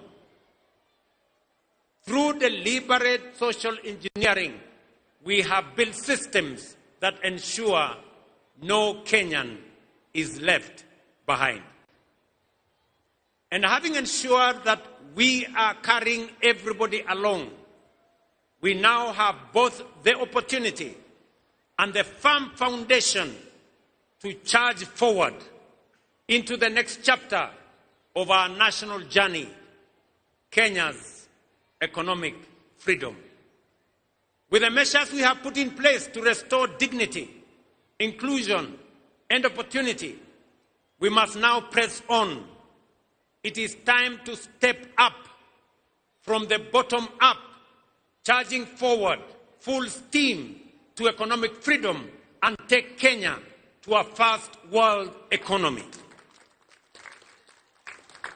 Before we accelerated this ambitious agenda, we took the difficult but necessary steps to stabilize our economy and restore fiscal discipline. Inflation has fallen from 9.6% in 2022 to 4.5% last month. The shilling has stabilized at about 129 shillings to the dollar for nearly 2 years. Our foreign exchange reserves now exceed $12 billion, the highest in independent Kenya.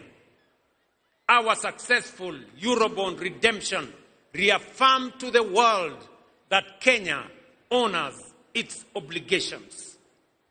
Our economy has grown and is now the 6th largest economy in Africa. At the same time, we have made bold national decisions to save more of our income. Through the new NSSF contributions, the fund that had mobilized Kenya shillings 312 billion from independence to 2023 has now grown to 670 billion in just 2 years. We established the Financial Inclusion Fund as a strategic intervention to correct deep market failure, one that had denied millions of Kenyans access to affordable credit, one that had blacklisted in CRBs, disregarded by banks. They had been left trapped in frustration and despair. Today, Hustler Fund has become one of the most transformative instruments of empowerment in our nation's history, disbursing over 80 billion and expanding the margins of financial inclusion at an unprecedented scale. Over 9 million Kenyans are now repeat customers, and more than 7 million who were previously CRB blacklisted have successfully repaired their credit histories. It has restored dignity to millions. It has brought them back into the equation. They are no longer left behind. Ladies and gentlemen, these reforms have stabilized our economy, restored investor confidence, and enhanced Kenya's creditworthiness. As we set out on this path of economic independence, let us remember that we are not the first to stand at such a crossroads. Nations like South Korea, Singapore, Hong Kong, and Malaysia once stood where we stand today, with limited resources, modest means, but armed with immense courage, determination, and ambition. Prosperity was not handed to them. They reached out for it. They rejected the ordinary.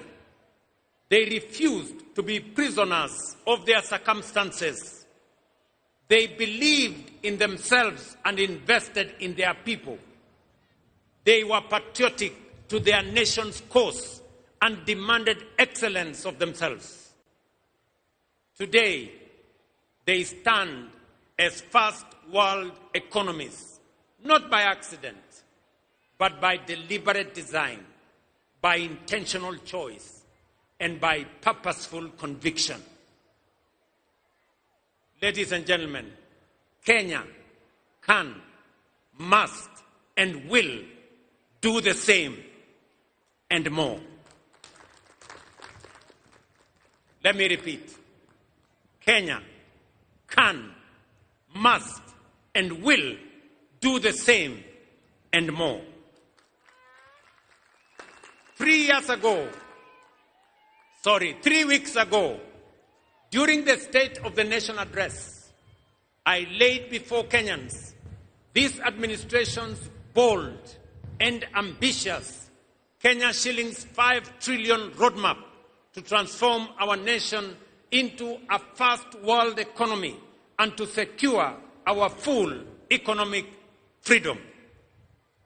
That roadmap is anchored on 3 unshakable national priorities. First, history teaches us that no nation ever prospered on poor roads, inefficient ports, and congested airports. Modern transport and logistics drive productivity, reduce the cost of doing business, and creates trade, business, and innovation and investment hubs. Our 10-year roadmap on road, rail, ports, and airports, and oil pipeline infrastructure includes the expansion of strategic highways connecting our major cities, industrial zones, markets, border points, and agricultural belts to move people, goods, and services faster, safer, and more affordably. We have mapped out 2,500 kilometers of highway for dualing and 28,000 kilometers of road across the Republic for tarmacking. With this, we are stitching our country together, linking towns to cities, farms to factories, and Kenya to the wider region.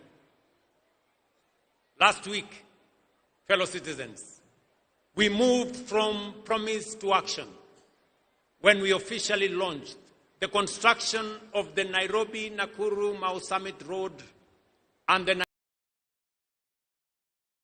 investment of over 180 billion in a modern 223-kilometer multi-lane dual carriageway delivered through a public-private partnership model. In February 2026, just in 3 months from now, we will begin extending the standard gauge railway from Naivasha to Kisumu and Malaba. And later in the year, extend the oil pipeline from Eldoret to Uganda, opening a new transport corridor with our neighbors and with the continent. At the same time, we will modernize Jomo Kenyatta International Airport and several other airports to enhance connectivity and ease the movement of people, goods, and services. The Port of Mombasa and Lamu are also on course for modernization and commercialization, undertaken through innovative private-public partnerships that include long-term concessioneering. Charging forward, our infrastructure expansion will provide the foundational support for a strong and resilient economy that will drive transformative development for all of us. Number 2, fellow citizens, we must decisively shift our economy from dependence on imports to becoming a net exporter of agricultural products, manufactured goods, and value-added commodities. Kenya today spends nearly 500 billion shillings every year importing agricultural products. While we have reduced imports of maize, sugar, edible oil, rice, our progress is still constrained by the limitations of rain-fed agriculture. We can no longer leave the country's food security to the uncertainties of rainfall, especially in the context of climate change. To feed our people and produce surplus for export, large-scale modern irrigation is the only viable pathway forward. We have mapped out 50 mega dams, 200 mini dams, and over 1,000 macro dams across all our 47 counties, especially in our arid and semi-arid areas, which have expansive, fertile, and arable land currently not under production because of lack of water. With this plan, an additional 2.5 million acres of land will be brought under agricultural productivity through extensive water harvesting, water storage, and advanced irrigation technologies. This is not only about food and water security. It is a nation-shaping investment. It will drive our transition into a net exporting economy. It will uplift rural communities and end the indignity and shame of food insecurity. And it will anchor sustainable development for generations ahead. Charging forward, investing in modern irrigation will supply adequate quantity, good quality, and reliable raw materials required to power agro-industrialization. Through our special economic zones, export processing zones, and county aggregation and industrial parks, and our strategic market infrastructure across Kenya, these raw agricultural materials will be transformed into high-value products for domestic, regional, and global markets. Third, fellow citizens, energy is the lifeblood of any modern economy.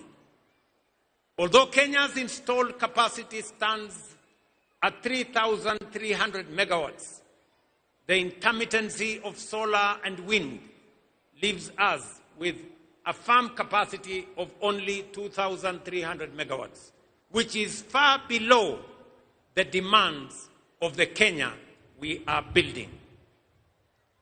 To power our domestic consumption, agro-processing, and value addition industries, e-mobility, digital expansion, and a future driven by data centers, artificial intelligence, and modern technologies, we must scale up energy generation exponentially. Kenya possesses extensive and largely untapped renewable resources, including geothermal, solar, hydro, wind, and nuclear, ready for development and for generation. Charging forward to modernize our economy, accelerate our development, and compete globally, we must and will generate at least 10,000 megawatts of new energy over the next 7 years. Fellow citizens, to finance this 5 trillion national economic freedom project, relying solely on national budget would leave us waiting forever. Borrowing would only deepen our debt and burden future generations. Raising taxes would place unbearable strain on households. And choosing inaction would condemn our nation to stagnation.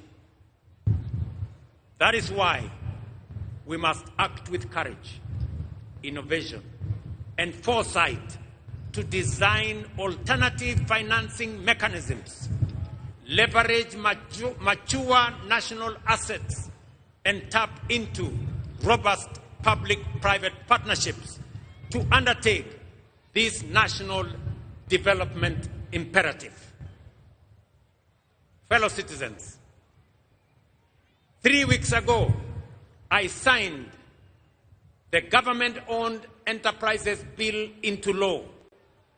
The new law revolutionizes the management and governance of state-owned enterprises, professionalizing boards through merit-based independent appointments and tying leadership to measurable results. This is a very consequential reform.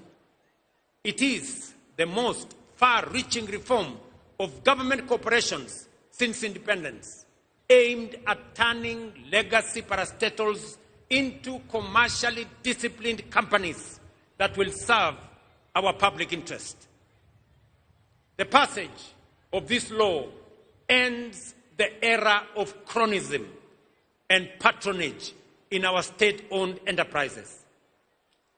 This law explicitly disqualifies any person who has served in a public or political office within the last 5 years from appointment. On Monday, under this new legal framework, and to start this administration's bold and ambitious Kenya shillings 5 trillion roadmap to transform our nation, the Cabinet will meet to consider and approve the architecture of the National Infrastructure Fund as the engine that will align our financial resources with our development goals. Through innovative mobilization of domestic resources, strategic monetization of mature national assets, democratization of ownership through capital markets, and innovative deployment of national savings, we will unlock large-scale private sector capital to fund our national priorities while reducing reliance on borrowing and taxation. For decades, Kenya privatized major assets including Kenya Airways, KenGen, Kenya Re, and Safaricom. Yet the proceeds were absorbed into the budget, paying salaries and debts, leaving no enduring national assets behind. Through the National Infrastructure Fund, all privatization proceeds will be ring-fenced and invested strictly into public infrastructure development that generate and preserve more value. This principle is already being actualized. Proceeds from the current privatization processes will be channeled directly into the fund, setting a new national standard where national assets create lasting public value. Our goal is simple. For every shilling in the National Infrastructure Fund, we will attract 10 more shillings from long-term investors, including pension funds, sovereign partners, private equity funds, and development finance institutions, allowing us to develop without the constraints that come with debt and taxation. The National Infrastructure Fund will not just be a financing instrument. It will be a generational strategy to mobilize capital, accelerate delivery, preserve value, and secure Kenya's long-term competitiveness.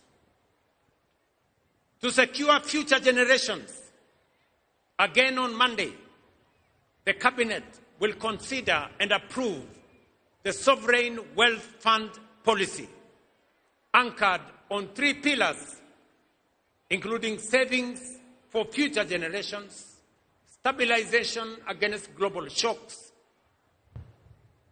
and strategic national investments. Natural resource royalties, dividends from public investments, and a percentage of privatization proceeds will capitalize this fund.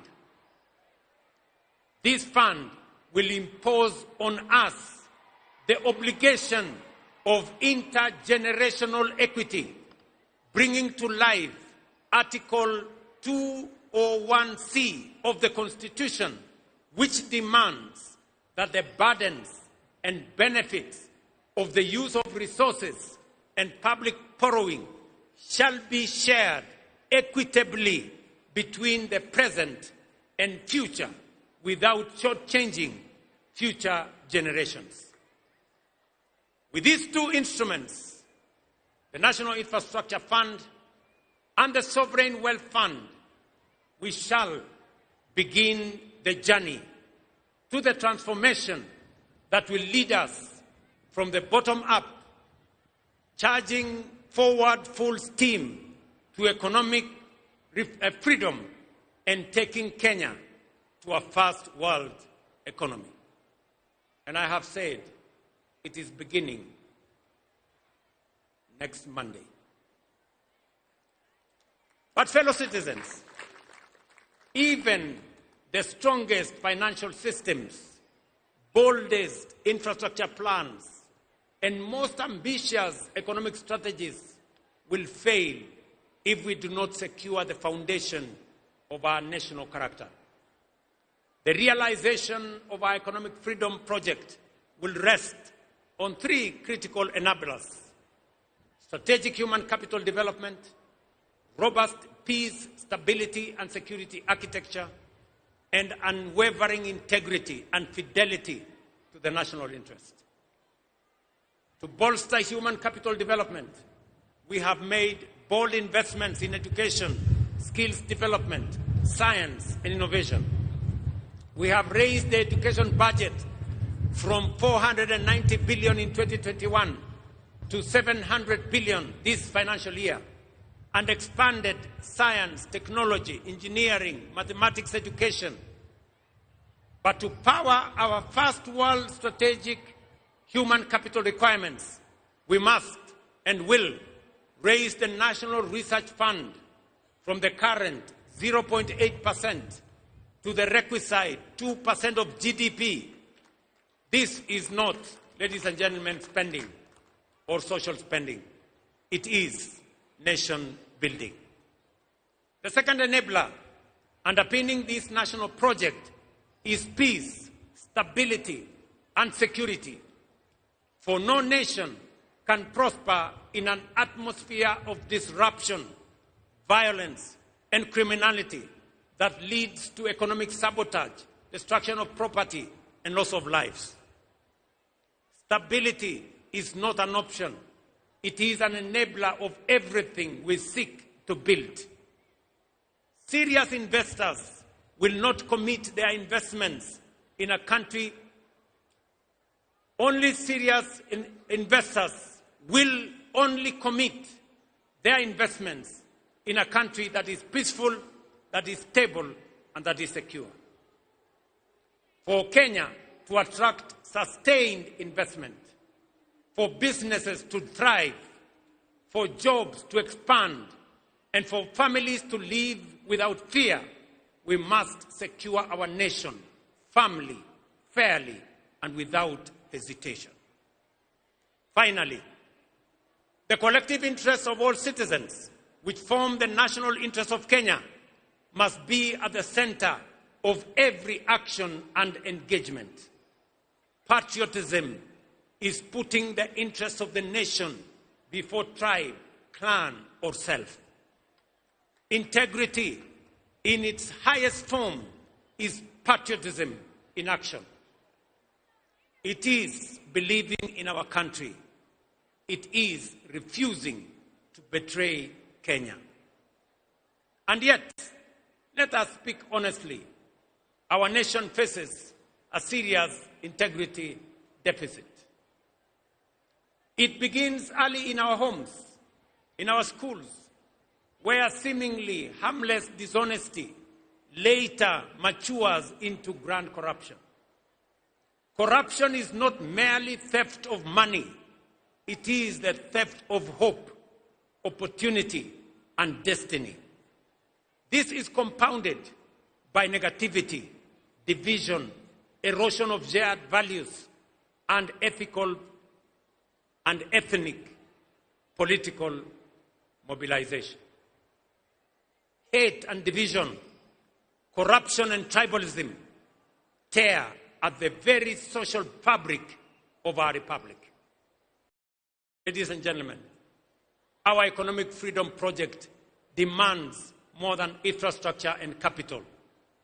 It demands a renewal of our national conscience. We must build a strong value system. We must defend our national unity. We must raise our children in honesty, responsibility, and love for country. These three enablers, strategic human capital, peace, stability, and security, and national interest and integrity, are not optional ideals. They are the living foundation upon which our economic independence must stand. Without them, our ambition would remain promises. With them, our national priorities become achievable. Our investments become productive. And our vision of a prosperous, sovereign Kenya becomes not only possible, but inevitable. Fellow citizens, our founding fathers defeated colonial domination. The generation after broke the chains of dictatorship. The onus is on our generation, and particularly this administration, to achieve economic freedom. A freedom where effort is rewarded, where opportunity is shared, where dignity is guaranteed, where every citizen matters, and where no Kenyan is left behind. Let it be said of our generation that when Kenya stood at the edge of possibility, we chose courage over comfort, action over excuse, unity over division, and excellence over mediocrity. With resolute belief, today and every Jamhuri hereafter, we should find us true stewards of the freedom entrusted to us, that we shall honor our forefathers not only by remembering their sacrifice, but by fulfilling our duty and the assignment of our generation to secure for Kenya the full promise of economic freedom. It is time to step up from the bottom up, charging forward full steam to economic freedom and taking Kenya to a first world economy.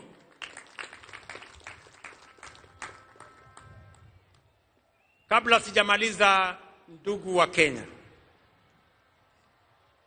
mimi nataka niwaeleze hivi. Kwanza kwa watu wa Nairobi. Nairobi hoye! Nairobi hoye! Mimi kuna mambo mengi tunafanya katika mji huu wa Nairobi. Kuna mambo tumekubaliana na county government ya Nairobi. Tunajenga zile barabara ambazo zilikuwa zimekwama hapa Nairobi. tumekubaliana ya kwamba hizo barabara tumerudisha contractors wote ambao walikuwa pale barabarani. Na sasa barabara zinaendelea kilomita 60 hapa Nairobi. Kwa mfano barabara ya Muhuri kule Dagoretti South, barabara ya Mama Wahu kule Dagoretti South, bypass ya Mihango Link kule Embakasi East, Umoja 1 SDA Road kule Embakasi West, Tindigwa Road kule Roysambu na Road C Embakasi South. Pia mumeona pale Valley Road, ile barabara ilikuwa imekwama pale, tumeleta contractor anaendelea na kazi. Ile barabara ya Ngong Road pia inaendelea, kazi inaendelea pale. Barabara ya Haile Selassie vile vile inaendelea. Na ningependa kutangaza ya kwamba kwa sababu barabara ya expressway imekamilika na wananchi wanatumia pale juu, barabara ya chini iko na matatizo. Na ndio sababu kuanzia hii Disemba mukienda Krismasi, tutajenga upya barabara kutoka kule JKIA kupitia hapa mpaka kule ABC, na tuifanyie beautification ndio Nairobi ionekane kama city ya taifa letu la Kenya. Vile vile mimi ninajua ya kwamba kuna wananchi wengi wanaishi nje ya Nairobi lakini wanafanya kazi na biashara hapa Nairobi. Wananchi wengi wanaishi Kiserian, wanaishi Rongai, wanaishi Ngong, na kuna msongamano mkubwa sana wa wananchi wakikuja asubuhi na kurudi nyumbani jioni.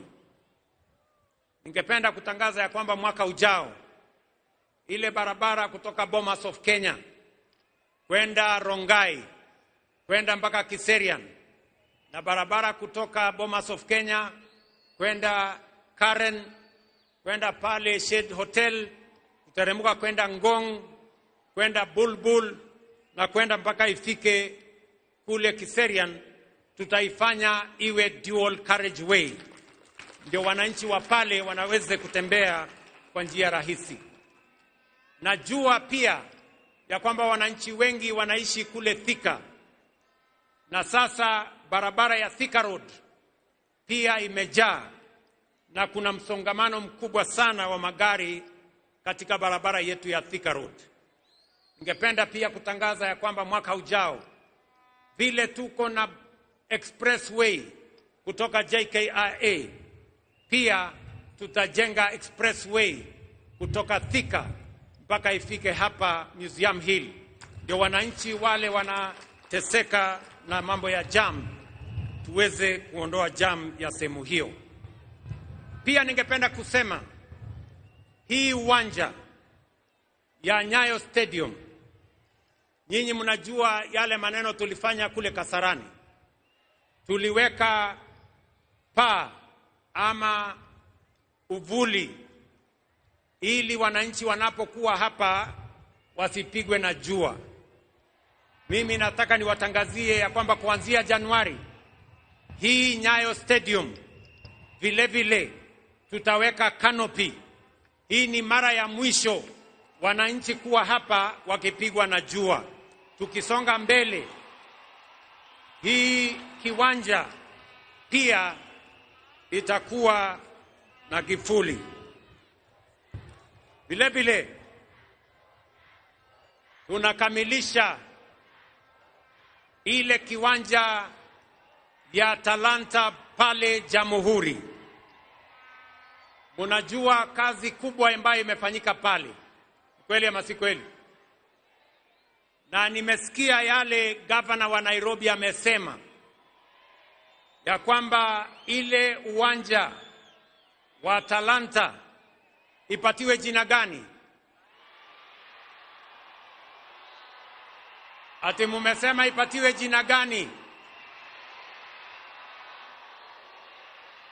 Mumesema ipatiwe jina la Raila Amolo Odinga International Stadium. Nimewasikiza na tukikamilisha tutafanya hivyo.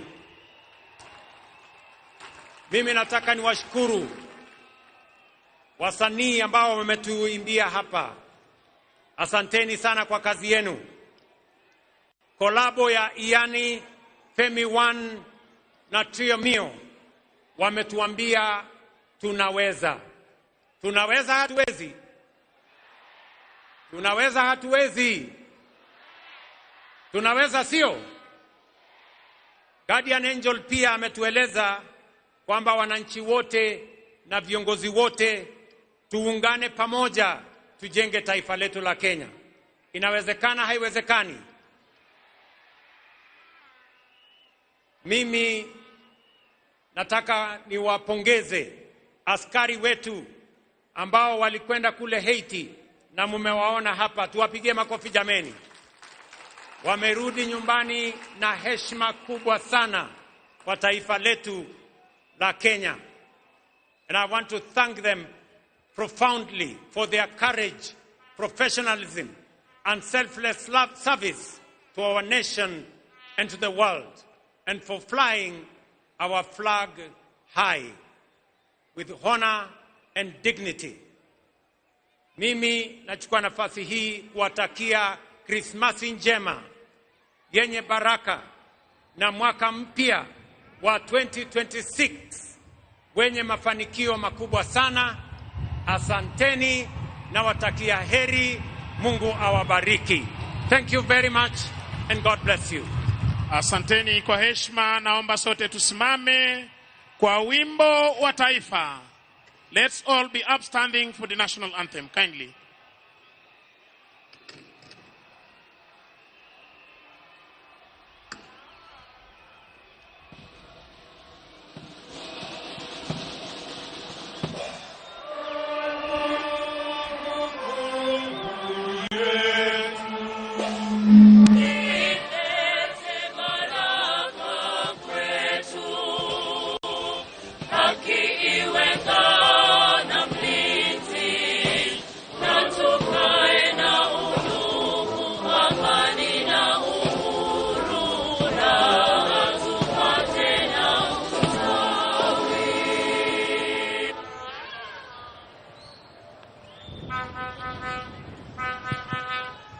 Basi nimpishe mwenzangu aweze kutupa itifaki ya kufumukana mahali hapa.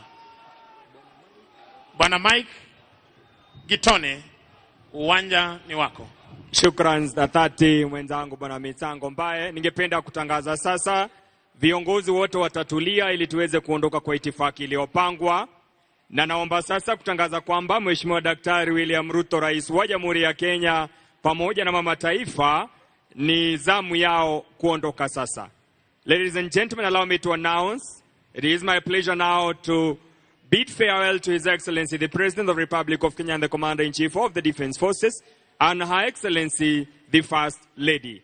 Mheshimiwa Rais, kwa hiari yako naomba uweze kuondoka. Na shukran kwa kushiriki siku ya leo pamoja nasi. Makala ya 62 tuwasema hongera kwa kazi unayozidi kufanya. Mheshimiwa Rais pamoja na mama taifa wanaondoka sasa.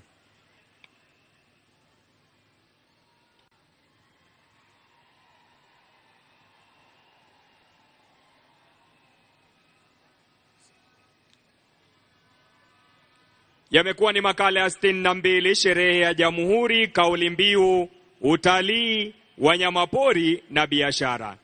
Akisindikishwa na mkuu wa majeshi ya ulinzi Jenerali Kahariri Charles, anamsindikisha Mheshimiwa Rais kuweza kuondoka. Shukran sana CDF saa kwa kazi nzuri na gwaride la leo.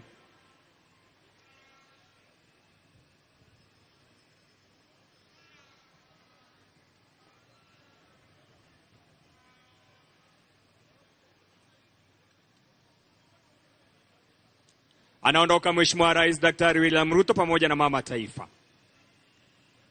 Nitangaze hivi sasa kwa heshima kuu Atakuwa akiondoka mgeni wetu rasmi siku ya leo, Mheshimiwa John Dramani Mahama, Rais wa Jamhuri ya Ghana. It is now my singular duty and honor to take precedence and acknowledge the departure of His Excellency, the President of the Republic of Ghana, His Excellency John Dramani Mahama.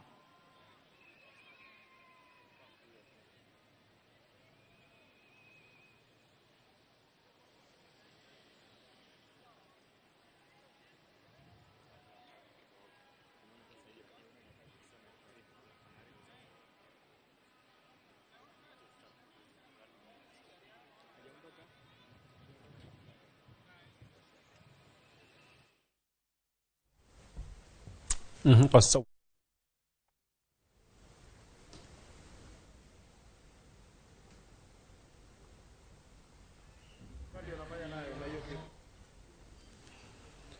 na icio nä mbica cia imwe kwa imwe kuma kiharo-inĩ kia mathako kia Nyayo gũkũ mũciĩ mũnene wa Nairobi, na nĩ mambura ma mĩrongo ĩtandatũ na kerĩ makorwo magĩthira magũkũngũĩra jamhuri marĩa magũtongoragio nĩ President William Ruto, mũnini wake, oro hamwe na kĩhĩri gĩa tongoria gũkũ bũrũri-inĩ na makĩria nginyagia nja wa itoka cia bũrũri, kuma kũrĩa bũrũri-inĩ wa Ghana, kuma bũrũri-inĩ wa Burundi, oro hamwe na bũrũri tũrigainie wa Uganda. Nĩ maũndũ maingĩ mũno makĩria makorwo makĩarĩrĩrio mũno thĩinĩ wa mambura macio ma jamhuri, na hihi no wega ngũhutĩrie mamwe ma maũndũ marĩa President William Ruto akorwo agĩtarĩria mbere ya tũkinyĩte kuona njĩra ya ĩmwe kwa ĩmwe, nĩgetha tũkorwo tũkĩnyitanĩra na andĩki aitũ a mohoro.